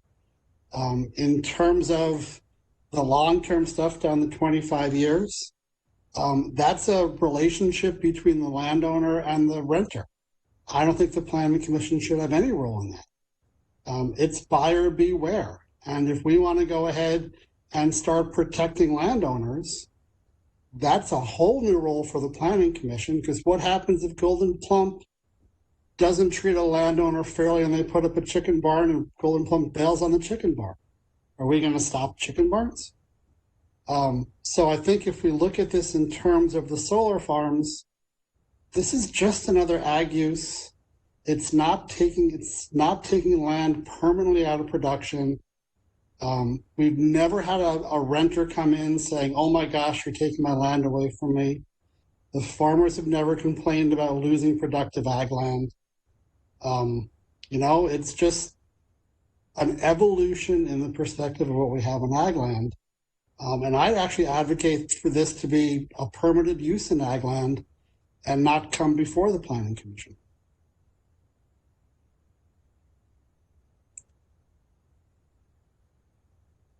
Angie, Commissioner Persky here. Could you put up example 2 again? And I want to go back to what Commissioner Notch was talking about, the irrigator on there. Commissioner Persky, and everyone else, before you get into this, I just want to caution you. We don't want to debate this one tonight, okay? Because this isn't a public hearing for this application. These landowners nor the solar company are. Certainly, this is a public hearing, but I threw these up here as an example. So let's just there's my disclaimer. Please don't talk about the specifics, just more general. Okay, and the reason I bring this one up because it's I think the last couple of months we've seen where we're having, again, going from one site to two individual sites. And we had an email out from Jeff Johnson about the use of this land, and that goes also back over to what Jason was talking about, how this land's going to be used for the next 25 years. And you can see that on this one, the irrigator goes around 3/4 of the way. Well, you could, again, on looking at this one, you could make it so that you could add 2 or 3 more, and so the irrigator would go around halfway, and then you could add 2 or 3 more to the 9 o'clock to 12 o'clock spot, and just have the irrigator go around the 1/4 of the way, and then you could fill it. And at the end, it would be filled. But then you would end up having, let's say, potentially 12 to 14, 16, 1 single megawatt pieces there, but they would be being taxed on the agricultural level. And again, this is if we're going to continue to see these 1 meg, 1 meg, 1 meg appear, and we're going to have them for 25 years, or now if we extend them for continuation of that. To me, that's no longer ag property. That's going to have to fit under a whole different category. And the sooner we address that, I think the better off we're going to be as far as moving that forward. Not that I'm saying they shouldn't be allowed to do that, but what I'm saying is that that's getting away from the taxation of the property compared to what others are paying. And then also respond to Jason with habitat. I do say too, when you do go from agricultural land where they're using Roundup Ready chemicals on corn or beans, and now you're putting pollinators in there, that's an increase of productive property for habitat. However, when you've got wetland that's free roaming and the wildlife can go on that, and then we fence it in, then to me, and put the solar panels there. To me, I guess you're getting away from the use for the wildlife. So anyway, I just wanted to make those 2 comments. Commissioner Notch, to Commissioner Persky and Angie, this is one of those things, that in discussions with Jeff Johnson about the production tax, not applying if they're 1 megawatt or less, which, I believe maybe AMC might have discussions to look at, but I think, that would bring some of the fairness of the taxation if, the production tax would apply to these to make it a more fair program. And I think Shelley might. Oh, go ahead. The only observation I would make on all this is you're talking about these projects changing ownership, sometimes multiple times in a short period of time. We do have guarantees involved with these solar farms. I can see down the line where we're trying to enforce that guarantee, and the pushback we're getting is, hey, we didn't make that deal. That party way back when did. So how to address this, do we need a legal opinion? And even if we got one, we're anticipating something that may or may not happen in 15, 20 years. But I'd like some thought, consideration, some perspective on the guarantees. Commissioner Lensmeyer, thank you for that comment. And so I'll comment on that. And I think Shelley was maybe going to jump in on Commissioner Persky's items on taxation.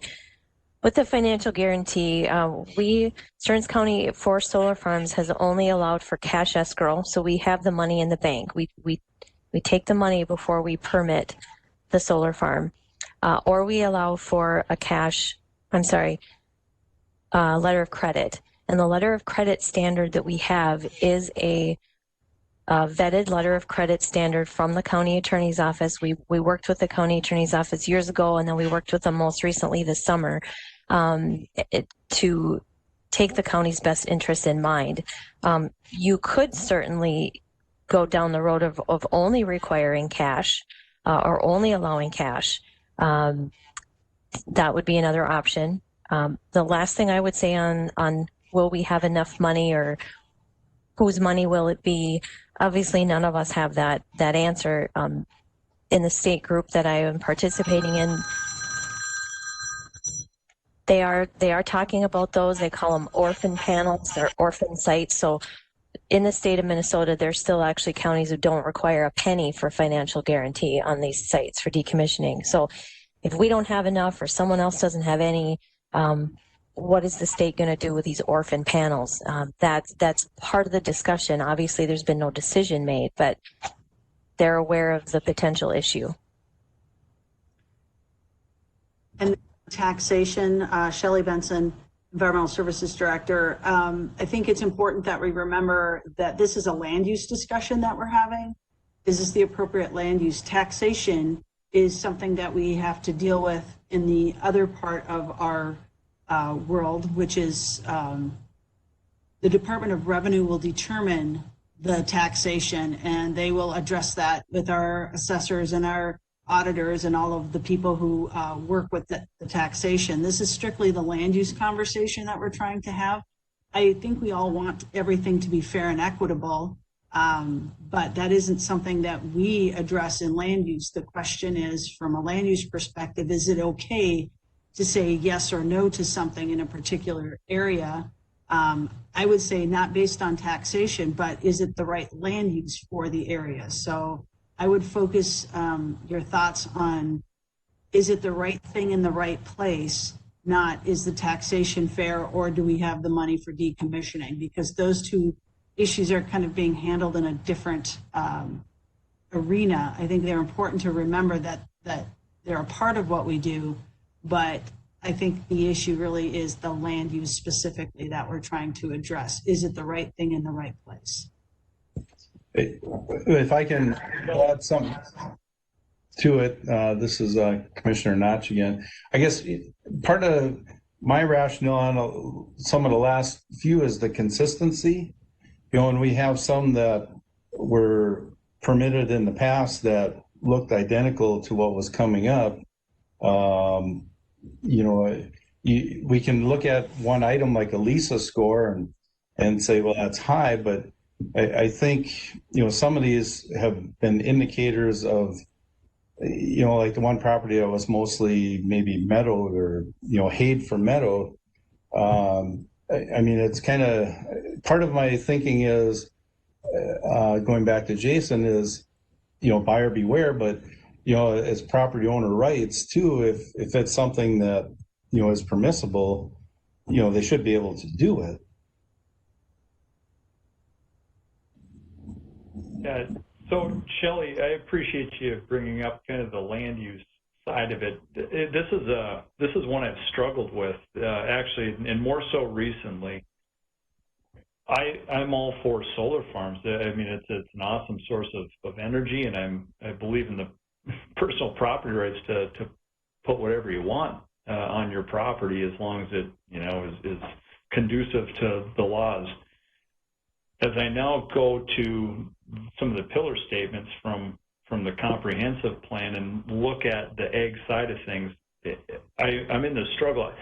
Is Jason Wienerman correct in that we just need to change our way of looking at agriculture? And this is a form of agriculture that's consistent with all those goals and objectives? Or is this something that will not be a form of agriculture long-term? And part of that is a lot of this stuff is still based on Excel programs, which are subsidized dollars. So if you take away some of the incentives that go into fueling these programs, is it something that 5 or 10 years from now will be viable on its own? Hopefully it will be. But if not, then does it fit within that agricultural long-term plan and goals and objectives, or have we kind of created some areas that are going to be known as the solar garden areas? I think it's probably sensitive to Jeff because he lives in one of those areas. I mean, Paynesville used to drive through, and it was ag fields. And it's kind of now the land of solar gardens. That's maybe a great thing, and maybe long-term, again, that is the new look of agriculture. But if it's not, what are we doing now that could have repercussions 15 to 20 years from now? That's my struggle, and I don't know which one's right, so it's made me hesitant to maybe approve some of these that I was early on quick to do because of the personal property side of it.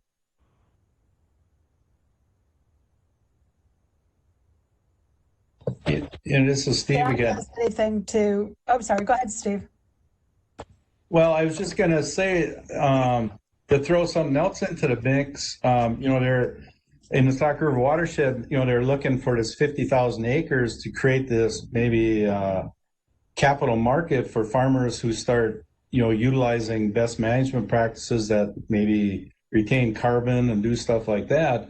That's another use that's going to be coming down the road in the future that it might not have anything to do with, county as far as, planning and zoning, but it could be also something that could change part of the landscape on how farmers utilize their land.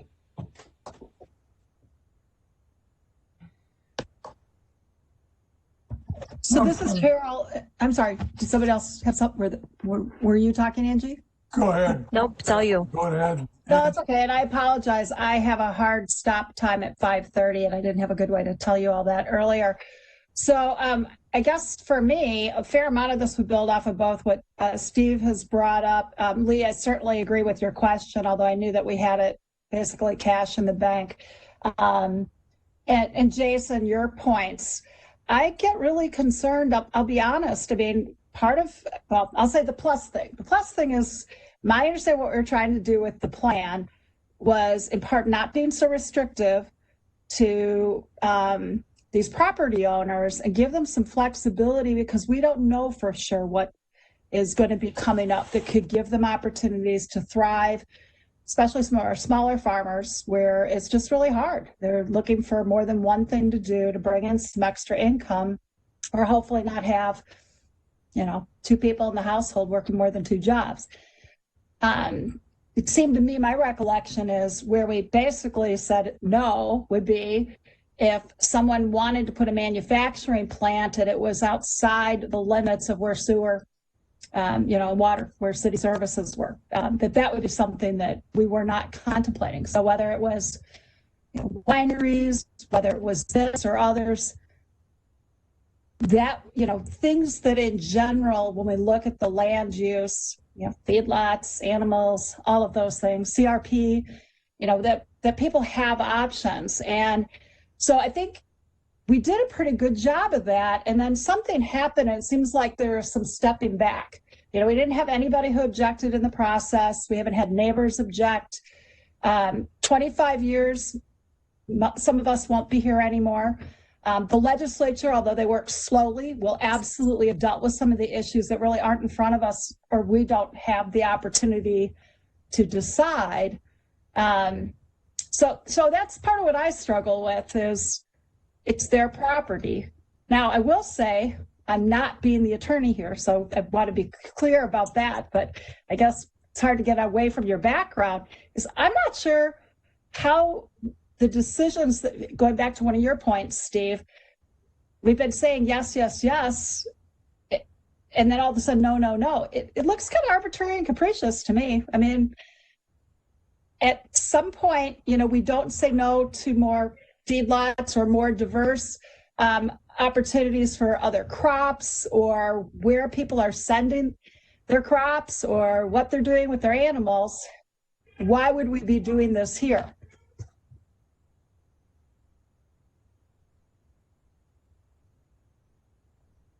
So those are some of my thoughts as I'm thinking about it.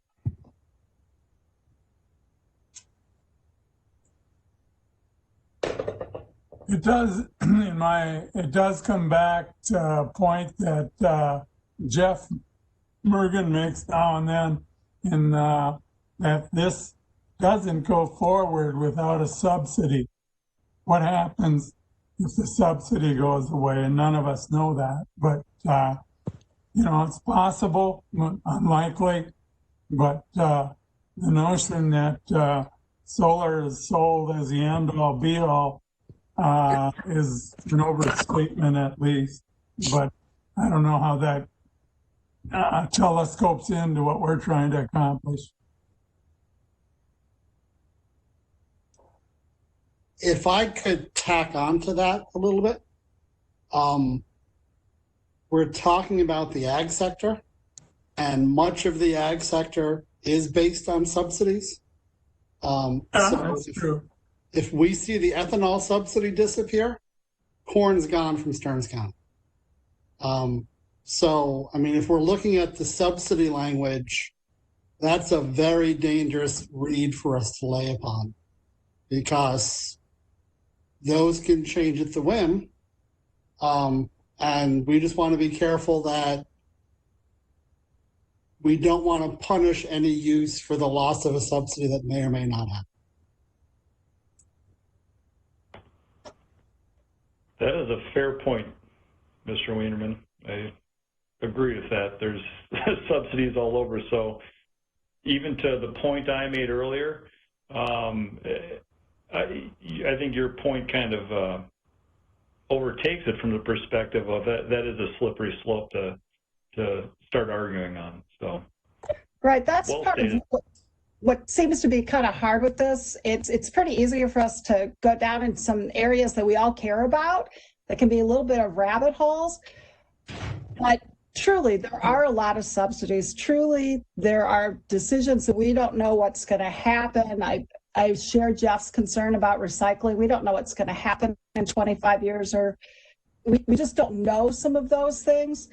So, you know, to the extent one of the things that we might all want to remember is we can also choose together to advocate for the legislature to decide certain things. But all of those things are really beyond us. You know, what is it we're telling these property owners they may or may not do as it relates to something that frankly is fairly passive?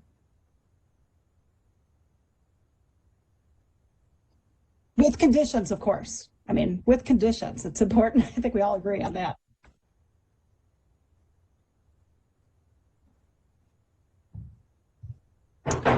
Angie, Jeff Bertram, a lot's been said. And again, members, some of the Planning Commission members haven't said nothing, and it's because some of them, or one of them's not with us. But again, I'm just stating what I see as the obvious is Jason actually was unanimous, and the Samer one, Jason, you were on board with that because of the environmental issues. So I know we had at least one, if not two, unanimous recommendations. So again, it's not a matter of necessarily who's right or wrong, but you know, we listen to these things, you know, and then now you've had your own public hearings, so now you're listening to them at greater length, as greatest length as we do. So there's a whole bunch of things. The subsidy ethanol plants, the largest difference is I don't know that we have any in Stearns County. If a county has one, they have one. They don't have 90 of them.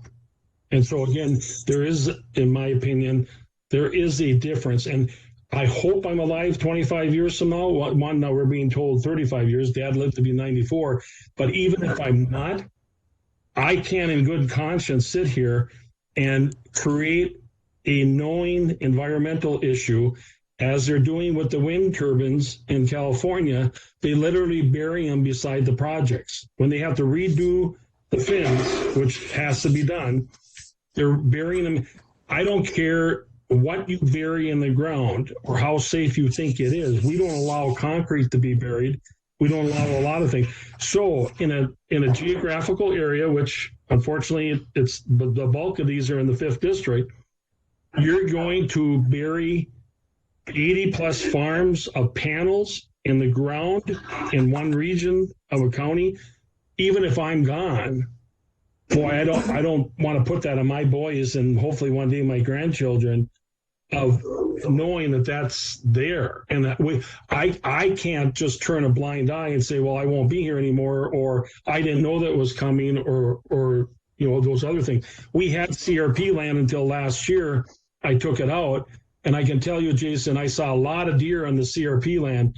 I've seen a lot of solar farms, and I drive by a lot of solar farms. I've never seen a deer in a solar farm amongst the panel. So CRP, having participated in it, is the natural vegetation, wildlife, pheasants, deer, coyotes, I mean, you name it, are there.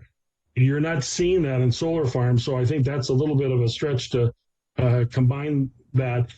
McLeod County, for example, specifically denies these projects and has been denying them based on, it's not a LISA score. They use something different, but it's a land evaluation.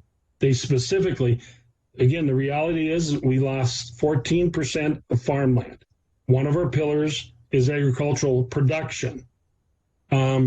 So the reality is that's not just solar. There's a whole bunch of, I'd rather have solar than building houses or a building on it, because you'll probably never tear a house down or tear a building down. There's a chance the panels will be removed one day. Where they go, I don't know. But there's a chance that it can be returned to farmland. But losing 14% of farmland, to me, is huge. But again, ultimately, I don't know that we want to make it easier to permit these, because then let's count on 180 of them. I mean, let's double the 90. But if that's the will of the board, we're not going to stop that. And I'm not picking a fight, but I'm definitely concerned. I went through all the hearings for the Geronimo wind projects, 5 of them. And you know how many of them came to fruition? And neighbors against neighbors talk about, not worrying about the landowner. I am not going to allow a IUP, CUP, or any other conditional use, knowing it's going to create problems amongst the neighbors. We're picking winners and losers. So 5 farmers win because they can get a solar project, and the rest of the people in the township are going to have to deal with buried solar panels, or however they're going to end up getting rid of them. We're kind of picking winners and losers, and I don't want to do that either. But there's the Geronimo, we went through 2 years of permitting, 2 years, and we never even came close to covering our costs with the public permitting processes. And what happened? Only one happened. And it wasn't Geronimo, the one in Sauk Center, which I think is wonderful. But we have one farm. But Geronimo dried up, not because we didn't allow them, not because we didn't permit them. The money went away. This is strictly money. This has nothing to do, in my opinion, with environment. And they keep telling us that we can use the power and all those little anecdotes that sound great. The power goes into the Painesville substation and goes to Maple Grove. We're not getting an ounce of that power. So if solar energy is so good, why don't they build these in Maple Grove, or why don't we build them in metro areas on top of malls or other places, spread them around the areas? Again, why are we getting them all in Stearns County, and why are we getting them all in the 5th District? Again, yep, I'm concerned. And it's not, when you approve one thing and you approve the same thing the second and third time, we put on moratoriums many times on things for that reason, because all of a sudden 1 or 2 or 3 we didn't think was a problem. But when we started dealing with 20, 30, 40, then we said, wait a minute, we better look at this. So it's been done before. I really apologize, you all. I'm going to have to go. And Jeff, I certainly hear some very strong feelings and thoughts there. I will say we don't know. I don't believe they're going to allow these to be buried. There's a whole lot of other issues there. And if you think about it in terms of rental, a farmer letting somebody else farm the fields, or other kinds of things. Again, it's a land use. What can people do on their properties? And some of these other things are much maybe broader or philosophical issues. And I'm really sorry that I have to go. Merry Christmas, Daryl. Merry Christmas. Absolutely. Take care.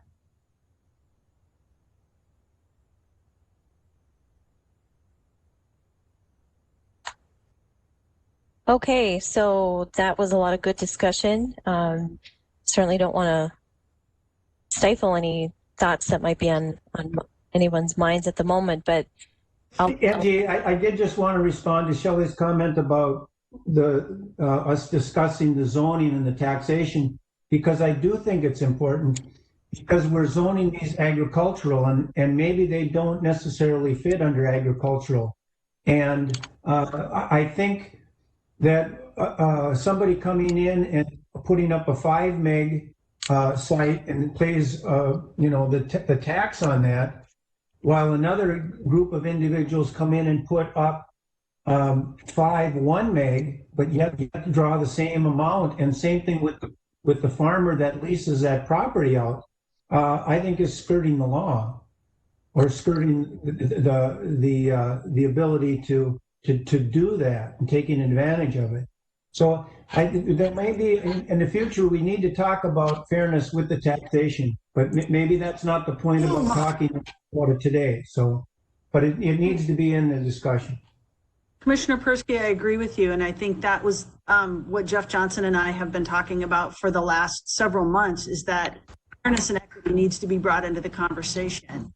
But it's not the conversation related to land use per se. It is actually the Department of Revenue and Taxation and their policies and their process. And I think that's why it's so important that it's being discussed. And we aren't the only county who's aware of it at this point. So it is in the process of being discussed with Department of Revenue. So it is not going away. It's definitely something that's on our list. It's just not in the land use conversation. That's kind of a separate issue. Thank you. Understood. Okay, so I have 8 more slides. We're going to go through these, and I think we heard from Jeff Bertram, his opinion that we don't want to make these any easier. We can hear from others as we go through these slides. I feel like we're like backtracking a little bit, but to get to some of the ideas that were previously brought up is, if we would allow these to be permitted, would there want to be some exceptions into the ordinance? And one of those exceptions, when you look at Shape Stearns, is looking at what goes on around a municipality. And so you can see on this map is there are several that are near cities. So one of the ideas is that if you're within a quarter mile of a city, then it would be a conditional use permit. So you would afford the city and the Planning Commission to have some conversations about what their future growth is next to that city. Moving on to the LISA score, I know several of you had touched on that tonight. It is all of these scores reflected on the screen are going to be based on the parcel.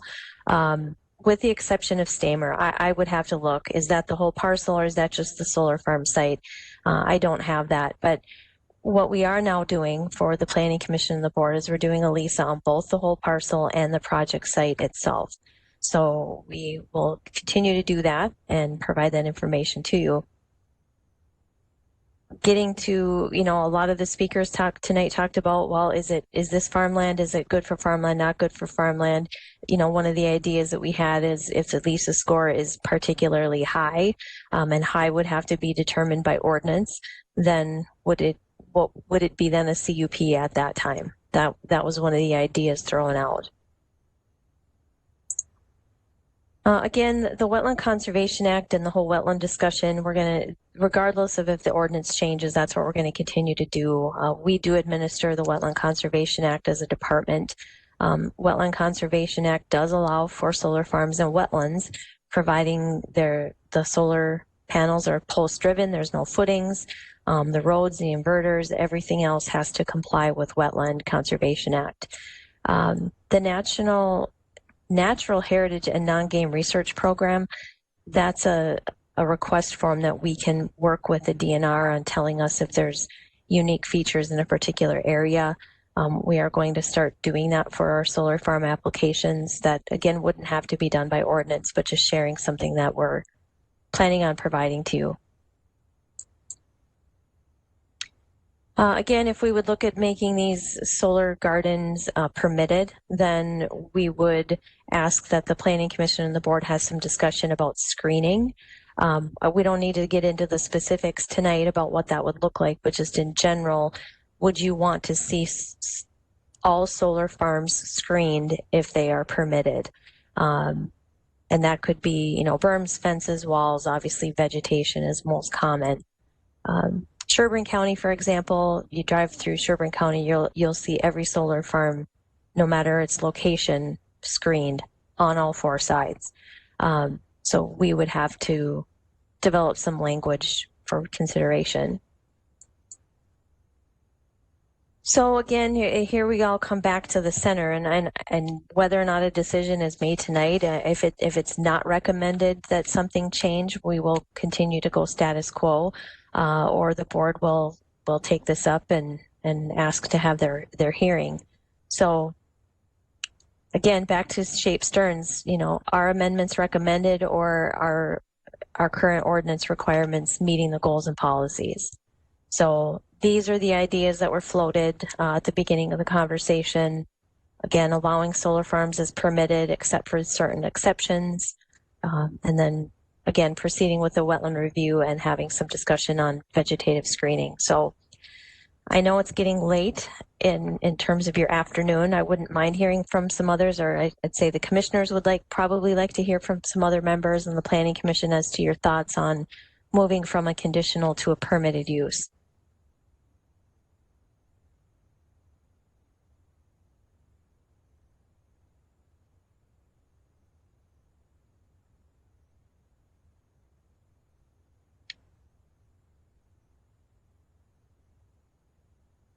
I'm assuming my mic is working, but I'm not hearing anybody talk, so I don't know. Jason Wienerman is saying yes. This is more dialogue on a particular issue that we've ever had for I shouldn't say ever, that we've had in a long time for a land use discussion. So should the county board want to move forward and have a public hearing on considering solar farms as permitted uses, I think that they have a lot of opinions from you tonight, but if there's any, now's the time. I certainly don't want to have you walk away from the meeting and wish you would have given your 2 cents on, do you want to see these as conditional uses at your meetings, or do you want to see them prohibited? Do you want to see something different? The idea of moratorium was floated months ago. The county board, didn't bite on that. So I don't think we're going down that road, but I think we're somewhere in between. Angie, I think if we make it a permitted use, writing that would be extremely difficult. Having it as a permitted use, that allows us the flexibility of the neighborhood, the issues that we have in front of us, and we can weigh in whether or not that's exactly what we want. I guess I would be concerned about if we went to a permitted use, the conditions of the permitted use and how that might for lack of a better, be used or abused. Angie, if the county board were to hold a public hearing, would they have to have the ordinance change in place for consideration, or could they have a public hearing as a general fact-finding effort in terms of solar installation around the county? Sure. So, right, the purpose of a public hearing is to gain just that. It would be to notice of an intent to enact an ordinance, but there certainly would be no obligation for them to make that change. The only exception to that would be if they had a request from someone to change the ordinance. They would then have to make a decision on yes or no. But the board could certainly direct our department to schedule a public hearing to discuss solar farms at one of their future meetings. They could have a hearing and not change anything. Hey, Angie, Jason Crone, my thought is surely because of the debate and dialogue back and forth, to me it makes sense to keep it as a conditional use. Opinion of one, just because it does allow for the discussion and consideration of a variety of different things. At some point in the future, maybe it makes sense to go to a permitted use, but I don't know that today, based on the amount of opinions out there, that it makes sense. And Angie, Jeff Bertram, at the risk of talking again, but I don't feel as guilty because Jason and Jason have talked before, so I'm not going to feel guilty about saying something again. One, if we're going to relate it to the Lisa score, I don't know why we would go 80. Pretty much 65's been our threshold. There's former members and current members that won't agree with anything if it's 65 or over, and to their integrity, because it's farmland. And so I think we should leave it at 65 because that's kind of what we've, at least the time that I've been involved, that's what we've done. Again, I don't think we want to make it easier to approve these. We want more dialogue, and restricting them in some of those zones makes sense, I think, especially in the residential area. But overall, somebody made the comment, you're right, we're not hearing complaints from neighbors. We certainly have heard problems from landowners that allowed them. And again, there's a different thought process on this, but I would not allow a rezone of a campground in a residential area that a bunch of neighbors are going to be upset. So we do kind of do that already. We don't allow or put greater restrictions on activities that are going to hurt a landowner, or it is kind of our role, I think. You had a public hearing on this, I don't think you'd hear from 5 public members. You'd hear from a lot of developers, or the developers would get the landowners to say something, but this isn't driven by neighborhoods or people that live here, the ones that are going to have to deal with this. And maybe I'm a little philosophical, but if you don't believe me that they're burying the wind turbines in California, Google it. And of all states, you wouldn't think it would be allowed in California, and they're doing it because they have no landfills to take them, number one. Number two, they're so big, they cut them up in 3 pieces to bury them, and rather than going through the costs of transporting them someplace, and they don't have any place to transport them, they literally bury them. And again, that concerns me. If we only had 5, 10, 15 farms, I wouldn't be so concerned, but 90 plus farms. So again, it's maybe broad, maybe philosophical, but I think we have an obligation to recognize that the general public, and I've talked to several of these landowners, and again, I don't know why the landowners are never, well, I know why they're not, because I call them. And I say, why weren't you at the meeting? The developers have told them you don't need to come to the meeting. The less they know, the better the developer is. And so the landowner, again, so buyer beware, you're right. But we do have a role, I think, in sharing what we know. So I don't know how we're going to come to terms with this. And you're right, it won't be tonight. But I think we need to do something different than what we're doing. If we keep doing what we're doing, we're going to keep getting what we're getting. And I don't think that's positive for anybody, big picture.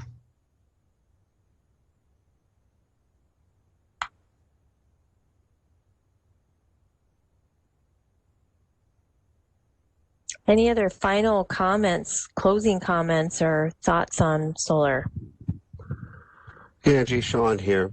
Quite a discussion. And I agree with everybody on a lot of different things. I think, we started to respond to some of Jeff's passion as we started to deny some of these things and look at what he talked about with the recycling or not. I think we do need to keep looking at this, and we do need to restrict it. I think we're kind of just caught in a cusp of how we define it. Is it ag or not, or it's a bigger discussion. So no, we can't come up with that today. But I'd like the fact that we should be able to prohibit it in certain areas, and we should limit it. I think we should limit the number of them that can be on a particular parcels in somewhat the way that we looked at the RVs. If you have, 4 1 megawatt chunks in one farm, you've just kind of, and it's going to be piecemeal. It's going to be one at a time as they go through and go, oh, well, let's just do another one, and let's just do another one. And now you've got 5 or 6. And I think we need to maybe look at that as well as a limit to where and number and et cetera.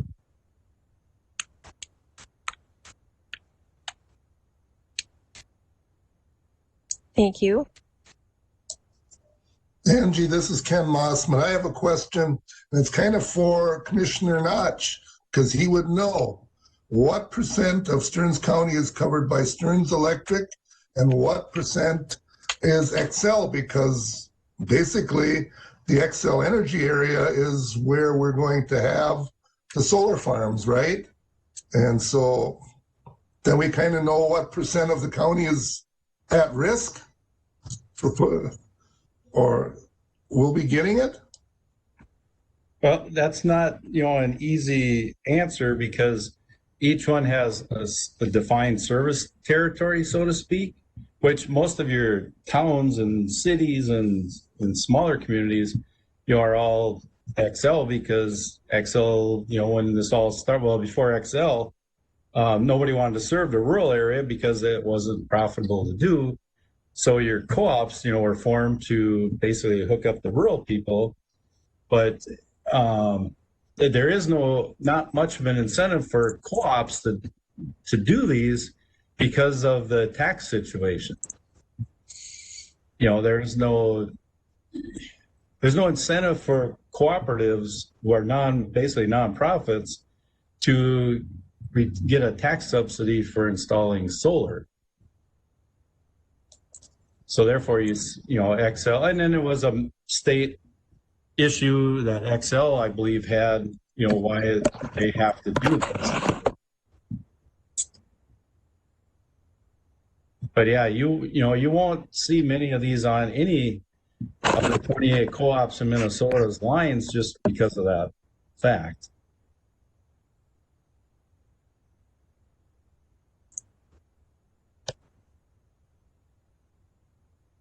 Ken, we certainly have access to that information. We have maps and such. Probably not that you want to be patient enough for me to find on this call, but I can definitely find that and forward that to the group. So theoretically then, if an Xcel Energy line runs from one town to another, they could can they put a solar garden in a Stearns Electric area and hook it up to, if they have, to their line, the Xcel's line, or can they not do that?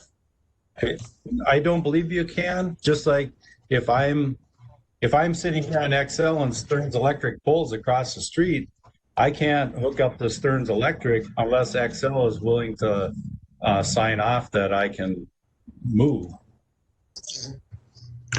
I was just wondering, because I know Jeff is against this, and he just happens to be lucky enough to live in an Xcel Energy area. And a lot of the rest of us, I live in St. Augustus, so I live in a city, so I'm kind of I don't have to worry about them coming here. So I'm just trying to help see where they can put them or can't put them. And I think, Jeff Bertram, I think the way this works, and Steve again would know more about this than I would, but I can't remember what that mapping system is called in the cities, but they direct the energy. And I think the co-ops, where the benefit comes to the co-ops, is potentially if Xcel is generating 20% or whatever through wind and turbine and other, it will potentially bring down some of the costs of having to buy that power through the Great River Energy system and through this map. It used to be called MAPP. I don't know if it still is yet or not.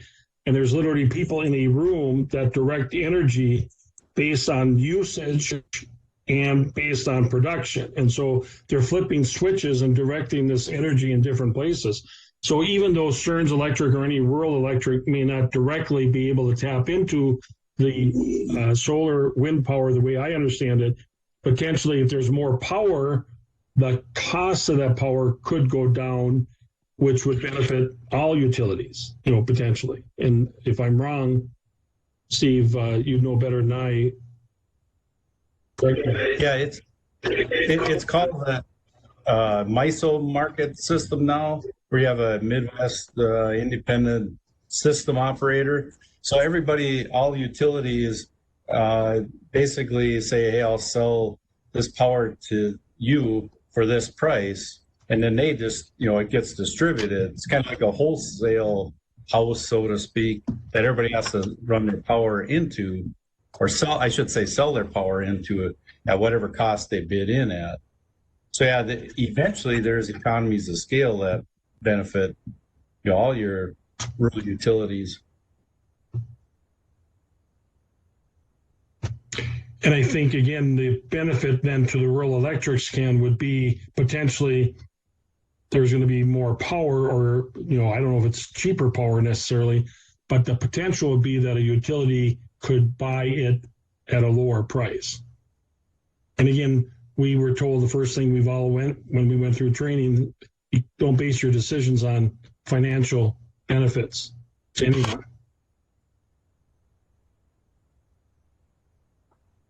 The next meeting, Angie, is the day after my birthday, so I promise I'll bring cake for the meeting. All right. Of course, I'm going to eat it all because I can't share it with you. So, Jeff, the next the meeting that we have for this is on my birthday, so I'll sit here and I'll eat cake in front of you. I'll send it to you. I'll send you a piece, Ken. Well, that's a good segue into the next meeting is January 25th.